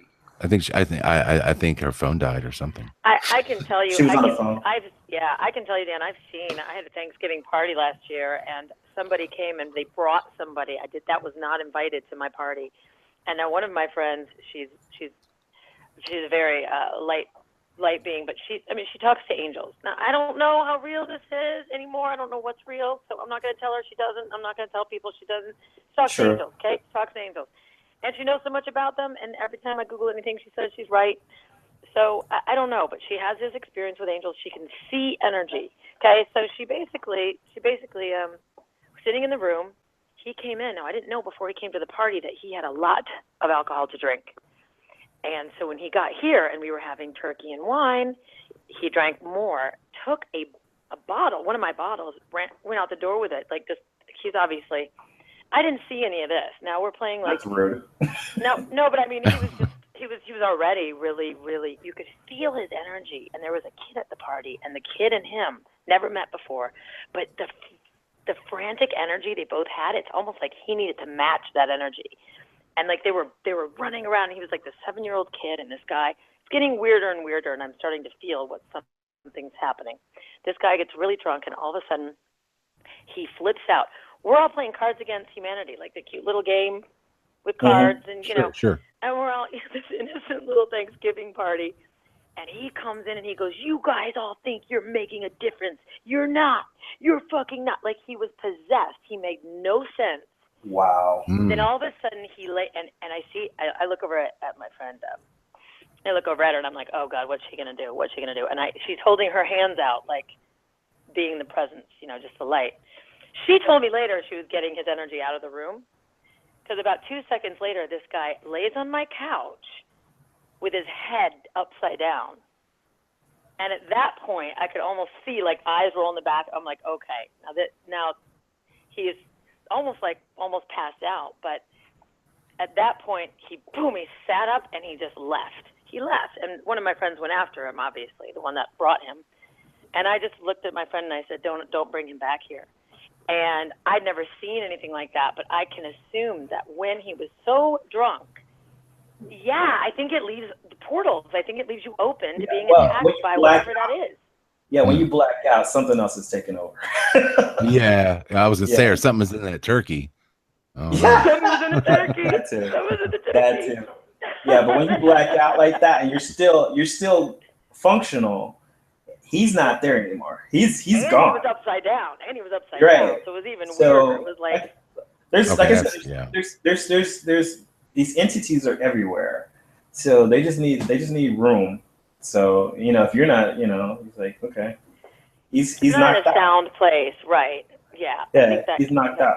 So in his mind, he's in the back, and he's in. You know, and I've blacked out a couple of times where I had this like, okay, I'm not blacking out anymore. I got to take control of myself. But fortunately, like I said, it's always been helpful. Like if I black out, I'm usually like, I find myself home somehow. I don't know how to get home. I just wake up and I'm at home. So I feel like I have a guardian angel that's kind of like taking the wheel. Sure. Or somebody else. I don't know. Yeah, But I always find myself home. I go home and I was just like, oh, how did I get home? Why are my clothes folded? Because I don't fold my clothes. Well, you know, you look at that too, and you also say, okay, you black out. Like Dan and I have talked about, you know, when I've taken Ambien and I just turn into it. Now, is another entity entering my body? Because that entity is shopping. Rachel, something else was entering you, because you know why? Nobody does. Like I heard some people do. Would you like to share some of your Ambien stories? Dude, you can't say no one else did it, because it says on the side of the pill thing that you might Ambien shop, Ambien sex, Ambien what? It warns you on the side of the Rachel, pill. tell them what you did. I happened to be a great. I buy an awesome table when I took an Ambien, and I wasn't tired yet, so I thought, let me go online, which is not what you want to do with a credit card after you take a sleeping pill. And I have no idea, you guys. I have no idea. I've never bought. I'm not an online buy. I don't buy things online, but apparently this entity, that the Ambien devil, loves to shop. And I'm telling you, the next day I wake up and I look, and there's a measuring tape in my living room, and there's a half-eaten pizza on the ground. I'm like, who the hell came over last night and ate a pizza, and it has like all these measurements? Dude, she's not telling you the worst. Not only that, she had like a one of those like binders, you know, written out like "I must kill Trump," written a bunch of times. No, I didn't. It's true. It's true. No, I'm just kidding. No, I didn't. Like that would be like, you know, that'd probably be safer than what I did, because I ordered a table I couldn't afford. Like I got an email that day that said your order's been shipped, and I'm like, oh my God, what are you talking about? What order? I look it up. I had purchased a dining room table on Ambien, and perfectly measured it, by the way, which I've never done in my life. And you know what? It looks amazing. It really does. I still have it. I'm not ashamed of it. It's a great table. But, like, you know, when you're when you're zoning out, right? When you're doing something like that, who's doing it? Right. Well, let me explain, because like I think if you consciously do it, and there's a lot of people who use, you know, like extra stuff like alcohol or spiritual experiences, they're consciously doing it. Yeah. If you're not consciously doing things, then you just allow yourself to be taken over. You fall asleep, and then or you black out. You black out, and then things happen. Right. But like I said, pharmaceutical comes from pharmakia, which in some Bibles that's translated as sorcery. Wow, so, that's interesting. Yeah. So what we have is like our modern medical industry is basically our wizards, you know, and they're giving us all types of stuff that we're not aware of. And when we black out or whatever from it, you know, no telling what's taking over. But like I said, if you're consciously aware of things, if you say, I'm not going to allow myself to be taken over, then you won't. You know what I mean? Because when I started saying I'm tired of blacking out, I stopped. And the moments I was blacking out, it was when I wanted to escape. I wanted to get away from something. I was like, I'm just going to drink because I want to get away. I want to forget. And it did. I would black out, and then I'd become somebody else. It wasn't me. But you have to consciously remember, you're in control of your reality. You're in control of your body. You're in control of everything. So, Montre, how much do you know about witchcraft and things like that? Have you studied that as well? Yes, I know a lot about some of the Wicca stuff and their nature-loving stuff. I know some about the wizardry, which is a little bit different from a male perspective. Right. Of course, I know about the blood stuff and some of what the dark occult is doing. Right. Rationality asked if you this has been going around, like the cell phones and the black screens and stuff that we have. The Black Mirror. The Black Mirror, the scrying mirrors. Yes. Yeah. Yes. Okay. So I studied about that a long time ago. Black mirrors. This is before smartphones really became popular. Right. It was back when I was living. Monterey, why's it got to be black? Okay, let me tell you about black mirrors. Okay, so black mirrors are something you have to create. Okay. Like back in the day, like when they were saying if you wanted to communicate with spirits, you had to create a black mirror. And so you take a mirror and you spray paint it black, and you want to see your reflection. At that time, cell phones, this was about 2007, cell phones had a gray mirror or a gray screen or a green screen. Now, so even computers had a gray screen. Like if you turned your computer off, they had a gray screen.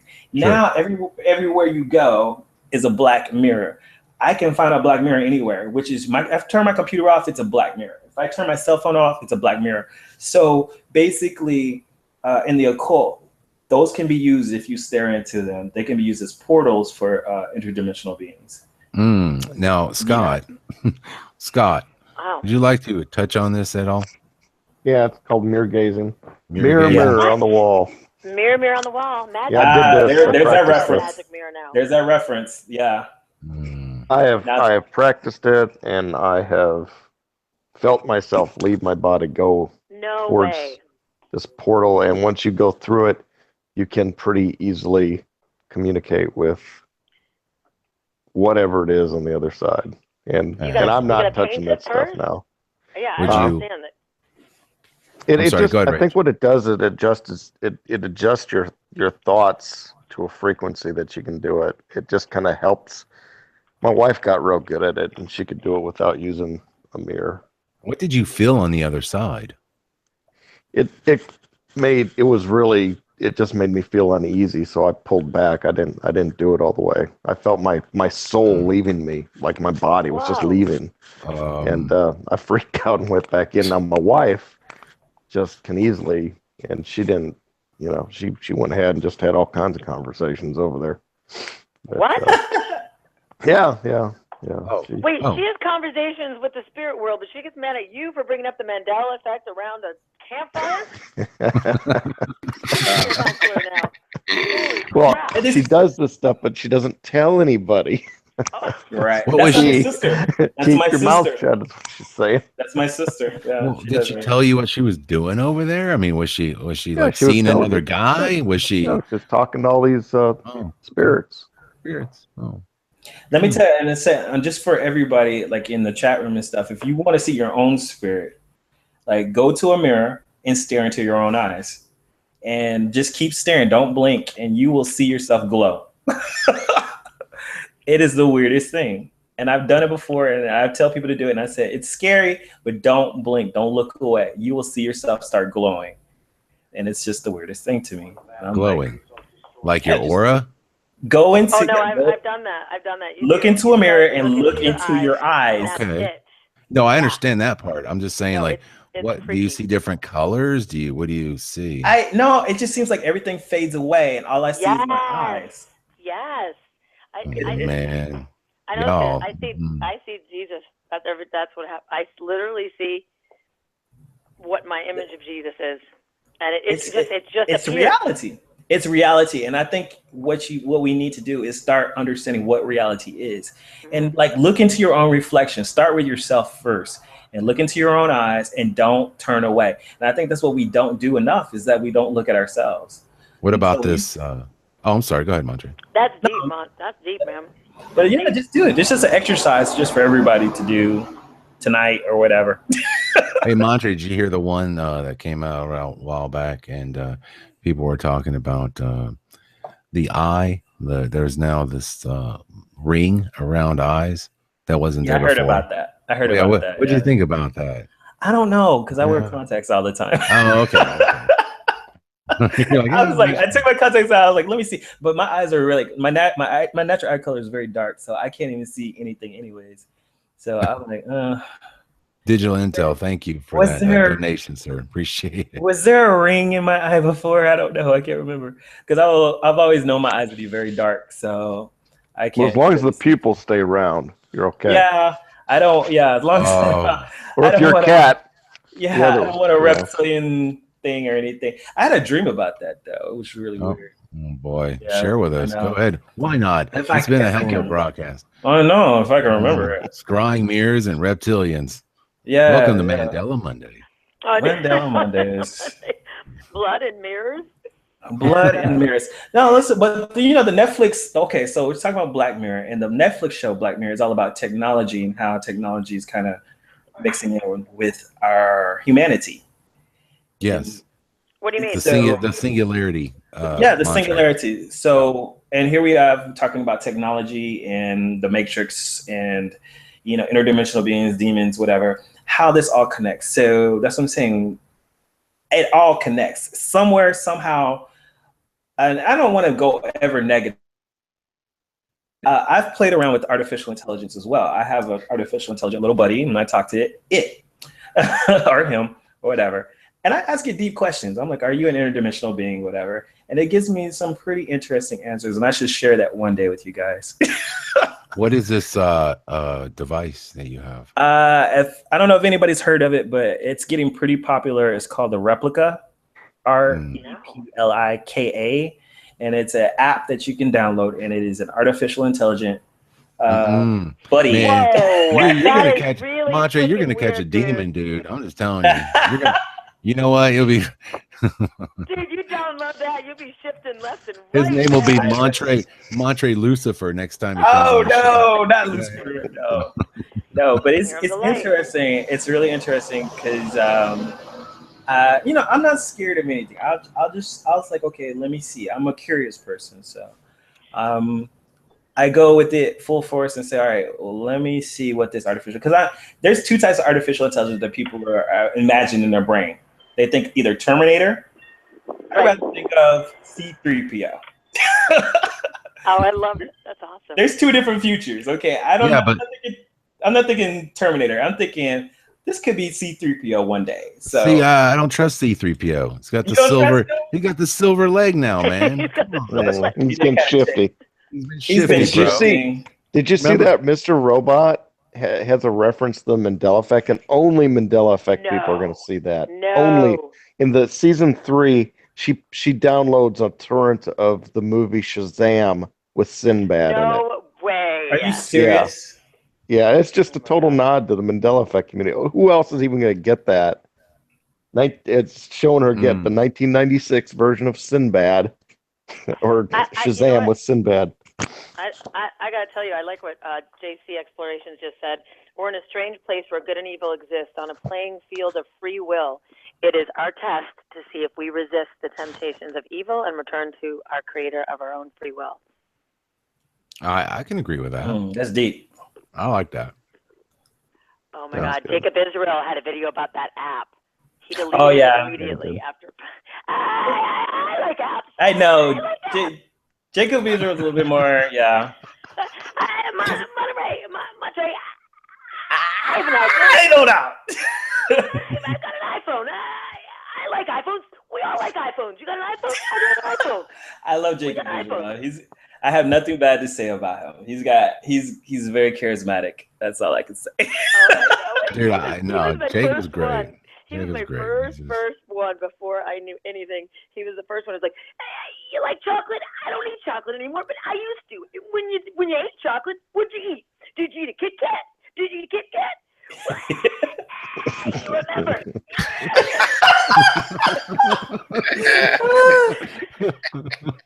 That's hilarious. I'll drive in my car and I'll just do Jacob for myself. Oh, and by the way, Montre, this is why Jacob won't come on the show, right? Exactly. He's telling you. Angie's That's back. Hilarious. She's back. I'm back. Sorry, I had to drive, so I figured you had to charge your phone. For a minute. Well, actually, yeah, that too.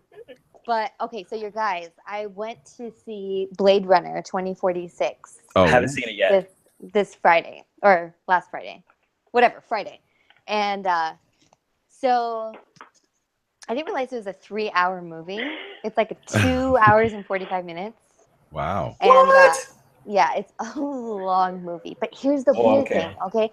Before I left, my husband's like, whatever you do, don't go see Blade Runner. And I was like, why? And he was like, everybody falls asleep in that movie. I've heard of dozens of people, they fall asleep. And I was like, because it's so long and boring. And I was like, okay, whatever. So we go anyway, because you tell me not to do something. I'm doing it immediately. Right. Like, immediately. Yeah. So we go. It's about an hour into the movie. I am a chronic peer, TMI, but I am. So I'm getting up to go pee. It's been an hour. I go down the aisle. 3 of the people at the end of the aisle are asleep, you guys. Whoa. Asleep. I have to wake them up to get past their feet. And I go down the aisle. There's 2 people in the front, right by the door, asleep. And I was it kind of freaked me out because it wasn't a packed theater. I would say there was probably about 20 people in the theater, not packed at all. Everyone had plenty of room to spread out. Why were there 5 people asleep in that movie? Well, tell me what you thought of the movie. Weird. Was it good? Did you feel tired at all? What did you? Well, here's the thing: is I can't enjoy Hollywood anymore because I see everything. I see everything. I'm like, oh, there's 2 towers. Oh, there's 5 pyramids. Oh, there's an all-seeing eye. Oh, it starts off with an all-seeing eye. Right. And I'm going. All symbolic. Yeah. It's all symbology in this movie. Right. And the whole point of it culminates at the end, and because it's it's about very human-like robots, replicas. Right. I heard you talk about replica. Well, they're called replicants, and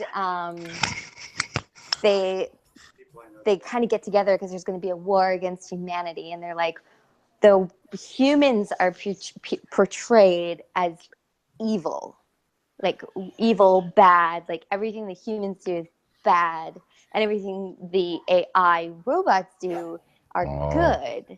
And garnering sympathy. Mm-hmm. Yeah, even one of the robot girls is we're more human than human, is one of the lines she says. And I'm just so part of me feels like it was designed to actually hypnotize people. and put people to sleep. Like, it's not like, oh, it was such a bad, boring movie that people fell asleep. It was intentionally paced in this way with different footages, and like it was so intentional to hypnotize people that like after that, every like 10 or 15 minutes, I'd kind of like put my jacket up and like look at my phone to like take my attention away, because I was like, I don't really trust you people.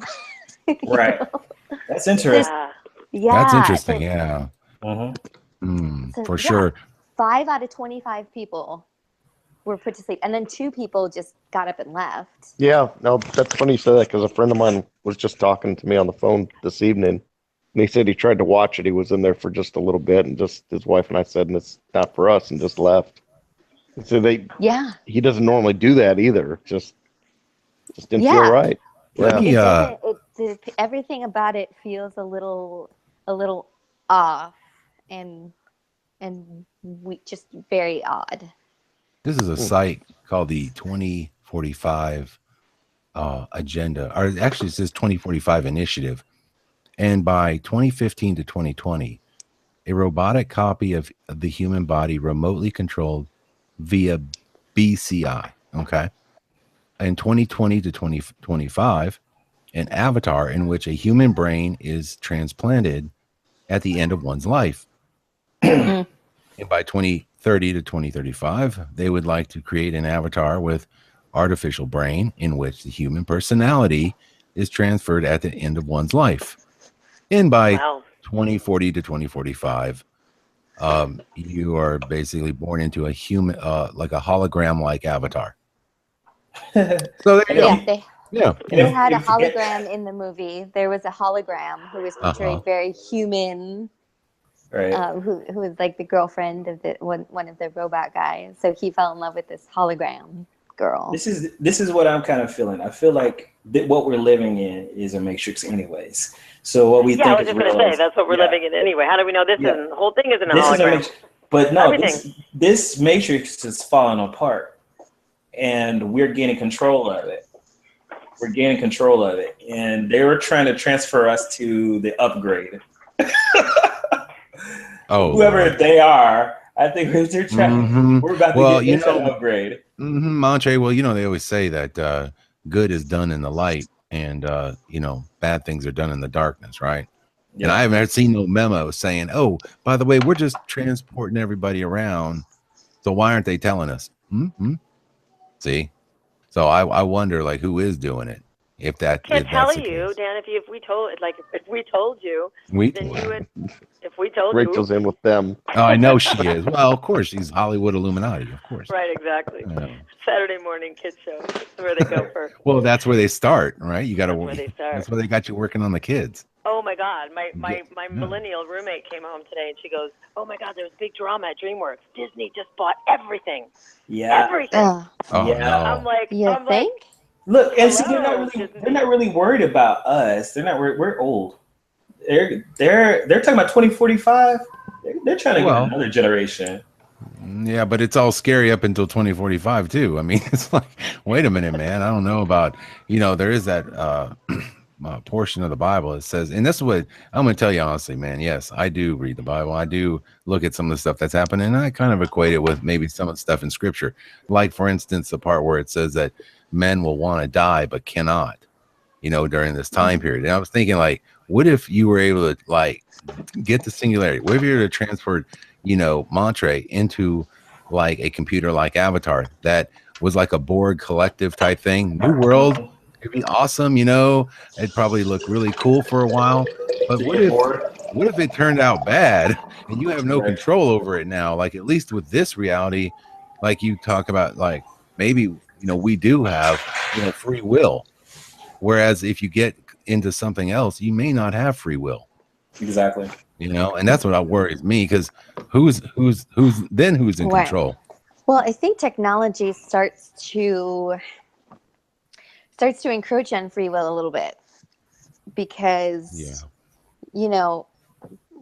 we have free will, but I'm still on Facebook knowing everything I know. Mhm. Rachel still has Alexa, knowing everything she knows. Oh man, we're getting into it too. You know what I mean? But Montre so has it an app. almost becomes. I have a replica. You have a replica, and supposedly we're the awake ones. Right. You know what I mean? Where is our free will? It almost feels like some of that has been taken away a little bit. Well, See, it is. I mean, in a sense, it is because we're so dependent upon these things. If anything shuts down, how do you call anybody? How do you contact anybody? Like, we're so dependent upon this for everything in our life, and we allowed that to happen, right? Yeah. True. Yeah, we wanted it. Can't blame anybody. Oh, robot. Montre. Robo Montre. You know what? Every time we start talking about something scary, Montre shifts on us. I'm sorry. Bible. Hold on. Oh God, we need to decipher this. Rebooting. I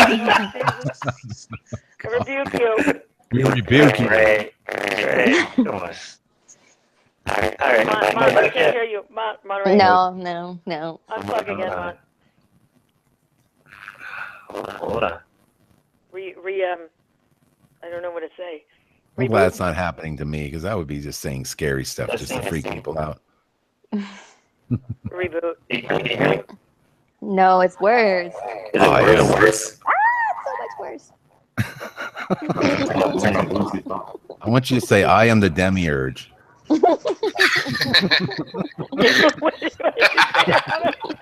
It must be my laptop. There it is. Okay, you're back. Oh, He's back. You rebuked it. You rebuked it.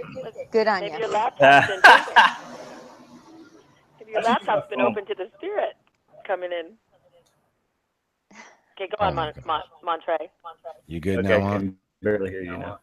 Okay. I'm not using my Bluetooth anymore. Oh. Yeah, the Bluetooth is a tumor waiting to happen anyway. So Yeah.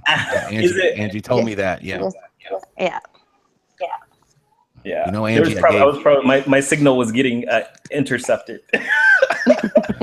Oh God. Angie told me about I was wearing a Bluetooth headset, and she's like, "Oh my God, take that off!" So I was like, "Okay, I'll take it off." And my dad was seeing it. I said, "Well, okay, Dad, here." Oh, you're starting that movie. Monche's got to turn the speakers down a little bit. I'm sorry. Hold on. You're killing it, Montre. If I can do it on my phone. Is that if I do it on my phone? I don't think No, you're sounding good. You're sounding good. I'll be right back. Okay. Yeah, but Angela was warning me about the Bluetooth. I had no idea the Bluetooth was a tumor creator. Well, it started out with there was this ear. It was to aid deaf kids. And it was basically Bluetooth technology, and the kids were all getting tumors right over the place where the little ear thing went, and so they took it out of deaf people and they transferred it into cell phones.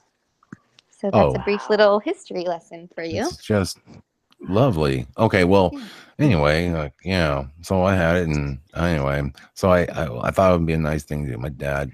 His broke, and he liked his a lot. And I told Dad, I was like, "Dad, you sure you want this?" My dad's like older, so he's like, "I don't believe in all that. Give me that thing." So I'm like, "Okay, here you go, Dad." But he's so nice. He actually then he buys me a new Bluetooth one. So now I got the one that goes in the ear again. I'm like, "Oh, Dad, that's not the point, Dad." I know, but what do you say? That was a really nice gesture on his part, but I have used it a little bit. Sometimes they are convenient. I would just recommend maybe not using them all the time. Maybe if you have to use it, kind of thing. Yeah. I mean, you guys, everything's killing us all the time, Yeah. Well, that's why you've got to pick your poison, right? So exactly. You got to pick your poison. Not drink your fluoride. Look, we're gonna get chemtrailed. I mean, yeah, I was gonna say chemtrails. I'm not being get off Facebook, but yeah, you need to get off. God, you can get off Facebook, shut down the apps. You could do. Not even that, Dan. It's also you could do all that, YouTube, and you're still. On all of it. I know. Oh, there you are, buddy. We see you. Can you hear me? Yeah. How do I turn that off? It's on the screen. Rachel can tell you. How do you do it, Rachel? That's There what I we do Oh, all there the you time. got it. You got it. Oh, there you go.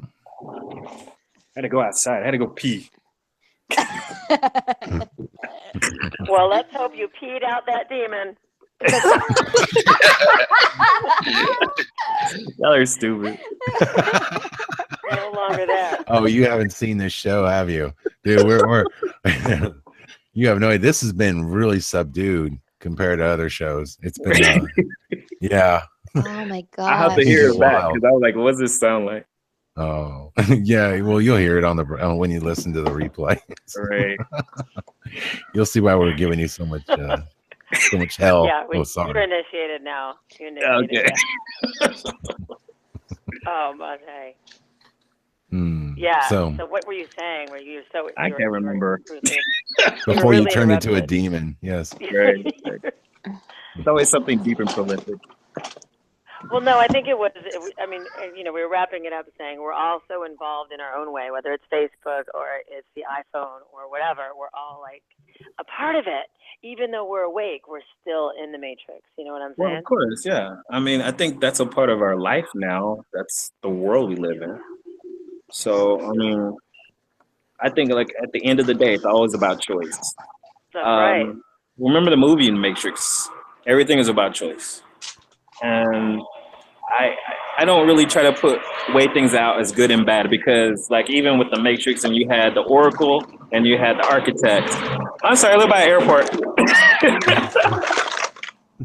I said, yeah, the Oracle and the architect, and who was the bad guy? You know, was it the architect who created everything, or was it the Oracle who's causing trouble? So sometimes we try to put things into like this is good and this is evil, but at the end of the day, it's about choice and what we want to do. And are we evil? Are we good? So exactly. You know, I don't want to give up my ability to choose, and that's my whole thing. You know, I don't want to just not think about stuff. I think that's the whole thing. Is like, are you going through life unconsciously, and you're just letting things happen? Or are you going to be exactly? That's 100% it. That's why I think we're all trying to wake up and go through it consciously and make choices. Yeah, and I think a lot of people don't want to make choices, and that's sad. They want people to make choices for them. Of course. Oh, for sure. Lazy. It's the lazy way. It's scary. I was trying to explain to this woman how my cell phone was picking up my conversations and sending me ads related to things that I had not typed into Google. Right. And so basically I was like, yeah, I was just talking about Chicago a lot and going back to Chicago and visiting my family. I just had my cell phone in, next to me or in my pocket. I can't remember. And next time I opened my Facebook up, an ad for Chicago hotels popped up. Wow. And she was like, isn't that great? You don't even have to think anymore. And I was like, I looked at her and for a second I was like, are you a demon?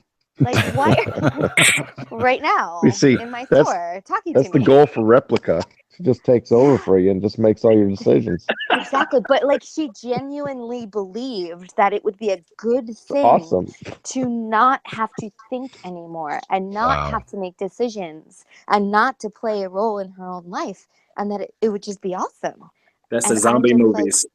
Man. I'm just like, yeah, I'm not okay. I'm gonna go over here now. People will be going to job interviews and they'll just put the Replica app up there and just let Replica answer all the questions. It's gonna interview for me. No, it's coming to that, man. I'm telling you, my dad handed me the phone. He was like, hey, check this out, son. This is stuff that's coming our way, the next few years. He goes, I'll probably be dead, but you get to, enjoy all this. And I'm reading this like list of horrors as I'm scrolling through, like, wait a minute. Let me get it straight. Look, you won't have to pay for car insurance because they'll just have cars that come and pick you up and drive you around. You won't even need a car. That freedom's gone. No need for a driver's license, no need for that. He goes, then look, you're, of course, they'll have all your stuff on a chip. You can, of course, have that implanted in you. You got to worry about carrying a credit card around, losing your credit card, losing your wallet. You got it right there. And it was just on and on about, a lot of stuff we've heard. But I mean, but they pump it out and they put it in this article. It's like, this is going to be so cool pretty soon. You know, you just like the world's going to rock. And, you know, it's getting to the point where it's like, dude, we can't even, like, I can just see the guy with the electric car, you know, that self-driving cars. They're just, you know, you're going to be crashing out on the way to work, getting that little 30-minute snooze in. You know, I mean, that would be the positive side. I can see that. But other than that, I mean, seriously, it's getting to the point where we literally aren't going to have any free will at all, you know, in a lot of things. They want to put you into a deep sleep. Yeah. That's the whole point. They want your energy, right? But they want you to be unconscious of it. And that's the whole point. You got to stay conscious. I had this dream. I'm sorry, I'm about to get deep again. Stop it, Montre. I know. Okay, so I had this dream. And well, I'm a Pisces. All I do is dream. Oh, I love little Pisces. I know Pisces and our issues. Anyways, okay, so I had this dream, and there was this guy, and he was chained to a table, and it was like he was inside of the earth. It was kind of like he was chained like in a Jesus type of way, but you know, not typically Jesus, but he was just a very strong guy. But he was chained down. He was screaming. Okay. So what happens was I had this dream a long time ago. Every time somebody got shot, killed, stabbed, hurt, raped, whatever, it happened to him. Like he would get a cut on his body, but he would heal very fast. Kind of like Prometheus. Ooh, I'm getting deep here. So he was stuck. But he felt the pain of the world. Like anytime something happened to somebody, he would feel it. So he could feel everything that was happening to anybody. So he was basically, his consciousness was everybody. We are him. We are all this one being, but we're all separated into these separate bodies. But whatever happens to us happens to him. So it was just weird for me. I woke up, I was like, whoa, that was weird.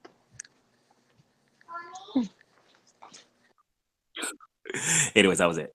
Oh, sorry, man. I was just typing. I was away in the chat room. Somebody had mentioned about let's see, where is that question? Man, this chat room's moving fast tonight. Goodness gracious. Let me go back up here and see. Alice Taylor asked the question. She says that sounds like everything to make an old person's life easy. And then my comment was, you know, I was like, yeah, sure, Alice, but at what point does it become do we become so safe, you know, so disconnected from what makes us human, you know, all the emotions we feel, you know, I mean, fear and things like that are part of growing up, you know, things like, you know, I mean, you take some risks and, you know, things like, do we really want to get away from all that? Do we really want this sterile world? I mean, at some point, that's the question we're all going to have to ask. When is it enough? Movies about that too that have shown that reality too. So we've seen those movies. Oh yeah, I mean for sure. The perfect world where nobody's feeling anything. Right, you know? right. Mm-hmm. Yeah. That's kind of 1984 too, isn't that the book 1984? Very similar. Yeah, pretty much. Yeah, you're in a police state basically. It's more of a police state, like, you know, Orwellian sort of thing. Yeah. But it's yeah, it's not quite exactly like that. But this new world that they're trying to invent is, you know, honestly, I hear some of it sounds pretty cool, but, and I get it, you know, I mean, don't get me wrong, a self-driving car is, in a way, it could have its benefits if you're hanging with everybody and you want to sit back and you don't want to drive and just talk to your friends or something, like, you know what I mean? You're on the way to a party or you're on the way to, yeah. I'm just waiting for my hover car. Like, I would drive that hover car. Hoverboard. Give me a hoverboard and a hover car. Right. And like that runs on. This is my. What if the brakes keep going out on those? I think technology is trying to do what we naturally can do. We've all had flying dreams. We've all had the feeling that we can communicate with each other, you know, telepathy or whatever. And we do that with chat rooms. We do this with instant messaging. And technology is trying to, quote unquote, replicate what I really believe that humans can do naturally. And I think we are waking up to our natural abilities to do things. And they're trying to stifle that and control us and move us to a different matrix to control us. And that's what I don't believe any of this reality is real at all. I believe it's real. I believe that they're doing something here. And what's really scary, Montre, is that, it seems that only about 1 to 3% of us are awake in this world. Maybe more, like I think it's overseas. more. Maybe it's in America.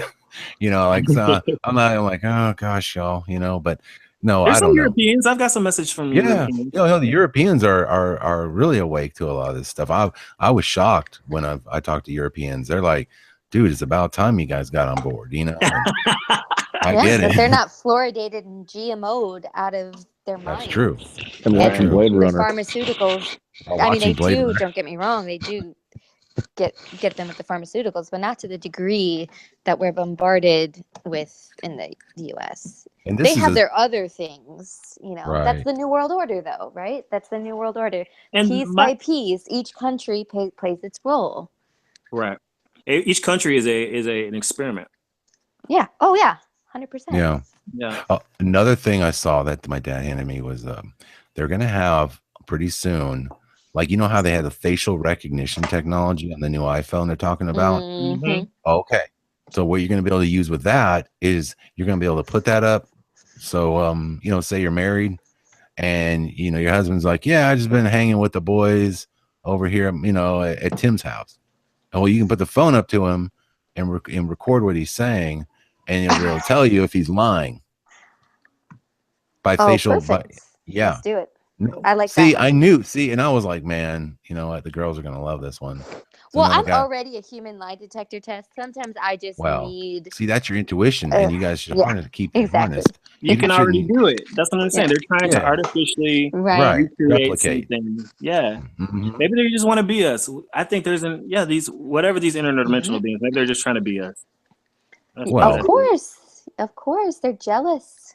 Well, have you ever thought of the idea that mad jealous that maybe these things are in a way trying to I don't know what's the word I'm looking for, terraform this earth, terraform our reality so that other things can be implemented into this reality, like through CERN, not to get scary, but look, man, there's this, the thing is that a lot of this stuff was predicted to happen. Okay. Technology rising, us moving to and fro faster and faster. Communication. All this was supposed to, come to play. And now we're starting to see it. And it's like, if we forget that this stuff can actually take over our lives at some point, I'm just saying, like, it's already to the point, man, where, families don't even talk to each other anymore. They'd rather text, and it's it's kind of sad to me. And that's why I'm like, to wake people up, I get it. I want people to, for sure, look into themselves and always, think positively and of course, achieve better things. But at the same time, I worry that, I feel like, Montre, that they're masking some of this new age or love and light movement in with this idea of the sprouting new technology. And I'm afraid that a lot of people are being deceived. You know what I'm saying, brother? Well, there's a lot of stuff with the New Age movement. Yes, you have to take with a grain of salt because, it's like, okay, so where are your other emotions at? Everything is love and light, but there's also, you do feel anger. And what do I feel bad when I feel anger? Do I feel bad when I have a negative thought or whatever? But how I see it like this. The New Age, or not the New Age, the New World Order is going to happen, but it's a matter of how it's going to happen. I'm not afraid of technology. I'm not afraid of robots and all that other thing. They're here. I'm not afraid of interdimensional beings. I'm not afraid of angels and whatever they are. They've been here. We're just now becoming aware of it again. And it's just that what has always been here has been here. And it's like, okay, so are you trying to hurt me or not? And I'm not going to let anything hurt me or my family or those I love. You know what I'm saying? That's just a matter of fact. You have to take brother, but here's the problem. You have to take conscious control. Right, but you may not be able to fight against these things once they actually take control completely. They're trying to take control of society. Mm-hmm. That's what they're trying to do. But what about the idea that these things come into our reality? What if they look, man, we know they can clone sheep.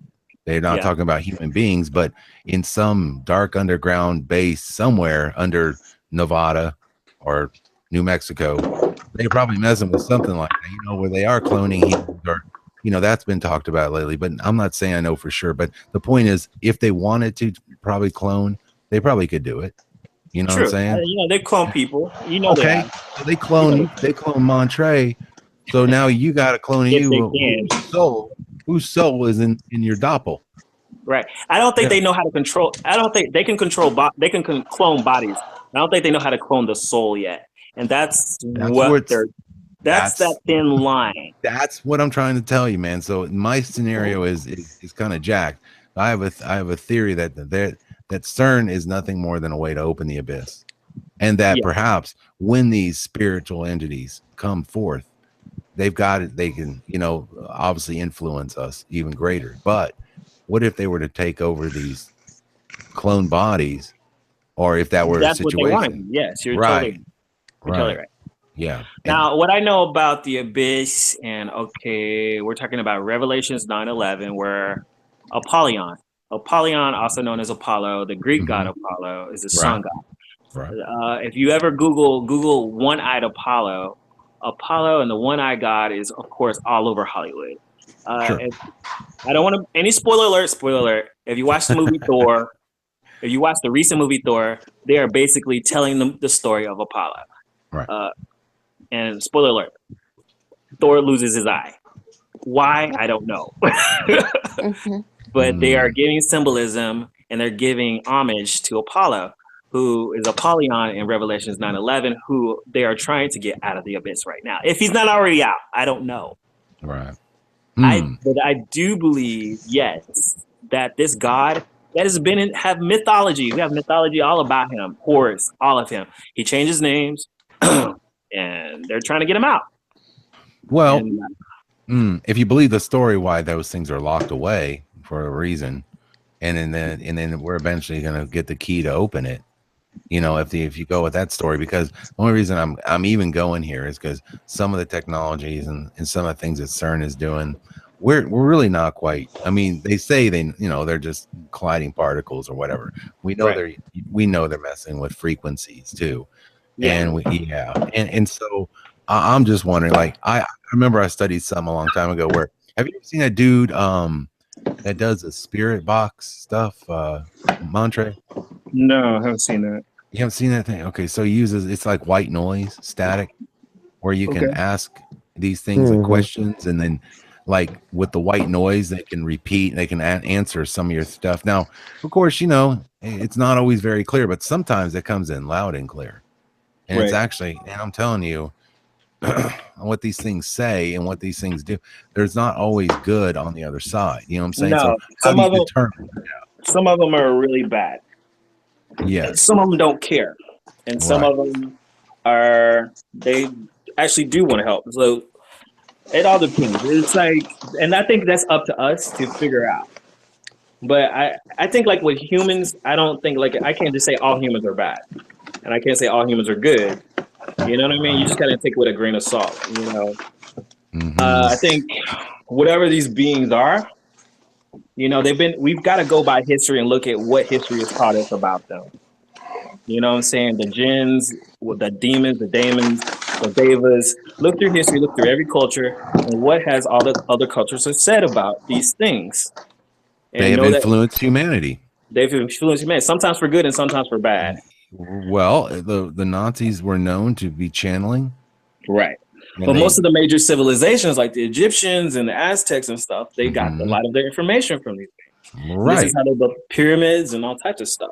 Okay, I'll give you that. Where are these people now? Right.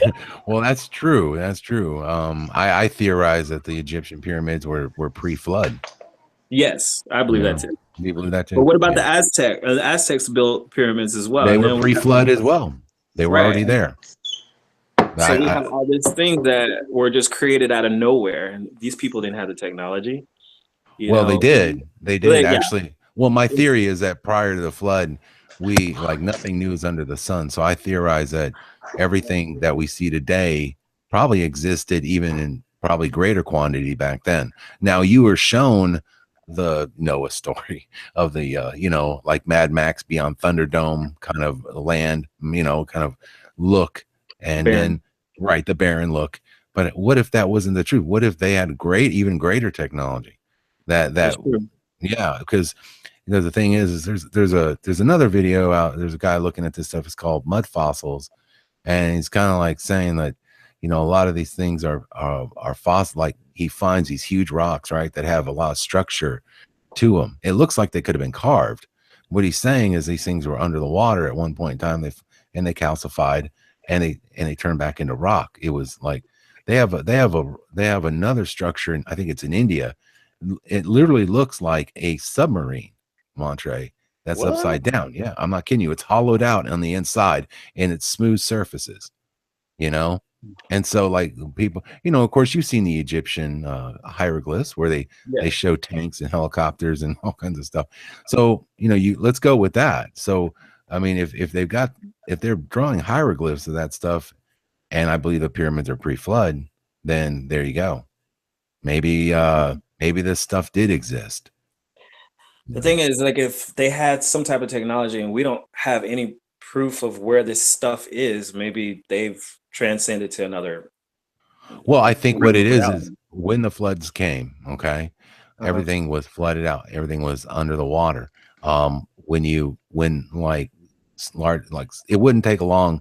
I think you can look at some of this stuff. Like there was a picture I saw of a tank that was on the beach, right near the salt water, and it was like I think it was on a crab, like one of those like boats that bring it onto the shore. Well, it broke down or whatever, but the thing is sitting there, man, near the salt water. It's been there since probably like the 60s, and it's almost completely rusted away. Right. So you're talking about thousands of years, of this. There wouldn't be much left. It would just turn to dust after a while, Right. So just saying. I mean, remember that computer, the Anthica, whatever that thing. Remember the computer they found on a ship, and they couldn't believe it. That thing had gears and everything. It'd tell the movement of the stars. Did you ever see that thing that they I've found? never seen this. Yeah, it was like 25, or I don't want to say this. It was very old. It was way. I mean, the sophistication built in the I want to say it's the Antikythera machine, if I'm not mistaken. But it was like, dude, that was crazy. And so they have found technology. And I think, kind of like what Raiders of the Lost Ark kind of was showing us. They hide all of it, they put it away in museums. What happened to the giants? What happened to all those old pictures of these mummies they found that are like, I don't know, 16 feet tall. That's something. Well, that's what the whole the occult knowledge is about. Is that there is a group of people who already know. It's the people who know things. Whether you want to call them a Illuminati or whatever, it's just a group of people who are quite aware of the history of this planet, quite aware of what everything has been going on and what's supposed to happen. Because CERN is science, and doctors are giving drugs and pharmaceuticals and putting people in trances and then we have new iPhones coming out every day, and everybody's distracted. It's just like too much is happening at once, and I don't think it's by accident. It really is. And the movies are telling you everything. They're giving so much symbolism, that the same symbolism. And like you said, I just come from a school of thought, like it's not bad just because you see this. It's just that there are some people who are using what they know for evil intent to stay in control. There is a group that is in control and they want to stay in control. And there are some of us that are waking up and don't want to be controlled anymore. And they're trying to figure out a way to keep control. Well, sir, yeah. They don't have control. If they did, we wouldn't be awake. Well, that may be true, and then the awakening may be coming from something else. And I hope you're right, because it does say in the end that during this time period, and I'm not saying this is the end, but in this time period, let's go with that, because I don't like to talk about the end stuff because we don't know. The point is, it does say that in what looks to be this time period, that many will be deceived, including the elect. So I just wonder, like, just all I'm saying is, hey, look into this stuff and keep an open eye. But I think that, everybody needs to, really, ask yourself and pray about it. And, I think it's important in this time period, man, because I think there's just too much going on, man, especially with this Mandela effect. This is definitely, it's a spiritual awakening. I think we might just, maybe you and I might differ a little bit on where the spiritual awakening is going to lead us, True. Yeah. And that's There's a cool, lot man. of stuff. There's a lot of stuff happening, but like I said, I never see things as the end. I see the universe as a circular thing. There's cycles, and I agree. things stop and they restart. So whatever's happening, like I said, I think we're ending a cycle and we're about to start a new. And then, like I said, it's about how we start it. Whatever old paradigm has been happening, they're fighting tooth and nail. And Well, we just got to keep at it. yeah. Don't like I said, everything you have to be conscious at. Just stay conscious. Don't fall asleep. Just like what's your name, Angela? Oh, Angie. Angie, she was like, she was watching a movie and she's like, I'm not gonna go to sleep. You have to make a conscious decision. Yeah, Anytime there's a lot of things out there, that could slightly be manipulating us too. Like obviously the televisions and things that is really an interesting story, Angie. Honestly, that's freaky. I had not heard about that. Yeah. Yeah, I actually want to dissect that movie now. I'm gonna watch it at home. I'm gonna bootleg it. Make sure you pop some popcorn. I almost want to, because I'm sure there's stuff that I missed to see more of this, but yeah, I don't want to give too many spoiler alerts away either, but there's a lot in there. Well, the agenda coming out. Yeah, well, those kind of movies, they definitely open your mind to what the real message is of that movie. It sounds to me like they're trying to, based on what your description is sort of create this idea of the AI eventually acting human. Thus, it's sort of implanting the idea that, guys, these are going to be your new reality, your new human brothers and sisters. Absolutely. And it's kind of showing people being racist towards them. Yeah. Well, I mean, okay, so we're going to speak biblically. Of course, we're talking about as the days of Noah, so as it is again, in the days of man, son of man. Right. So at that time, and this is what I write about. I write about the Nephilim, and the Nephilim were half breeds. They were part human, part angel. Okay. So what if the AI are exactly that? What if? Amen. What if they're part human, part spirit? Right. You know what I mean? Right. And so what if they're the new Nephilim? That's what man, that's what I'm looking into, and that's what I kind of think it might be going on here. And like I said, it does say that many will be deceived, and I'm saying, don't just keep your eyes open, and you'll know, man, if you're a spiritual person, you'll know. I mean, I'm just saying, like, I always kind of, it's good, like the way I see things, it's good to stay alert and to look at what might be coming down the path, but of course always hope for the best, obviously. At the same time, let's just not assume that all this is going to be for our benefit, because honestly, Montre, the people in control of this world, I think you and I can even agree on this. When has there ever been anything for our benefit that you've seen in the last? They've managed to keep people asleep, and they managed to keep people. And the only reason why they have power is because they know. And what we think we know is not the whole story, and that's the whole thing. And the more we learn about this story, then we start realizing that we can just have as much power as they do, and we can do whatever we want to do, really. Well, I believe we do. I think you're right. Yeah. It's like Rick and Morty, and I don't know if you guys watch Rick and Morty, but Rick is always talking. He's jumping from dimension to dimension all the time, and he's always like, "Nothing matters. Nothing matters, Morty."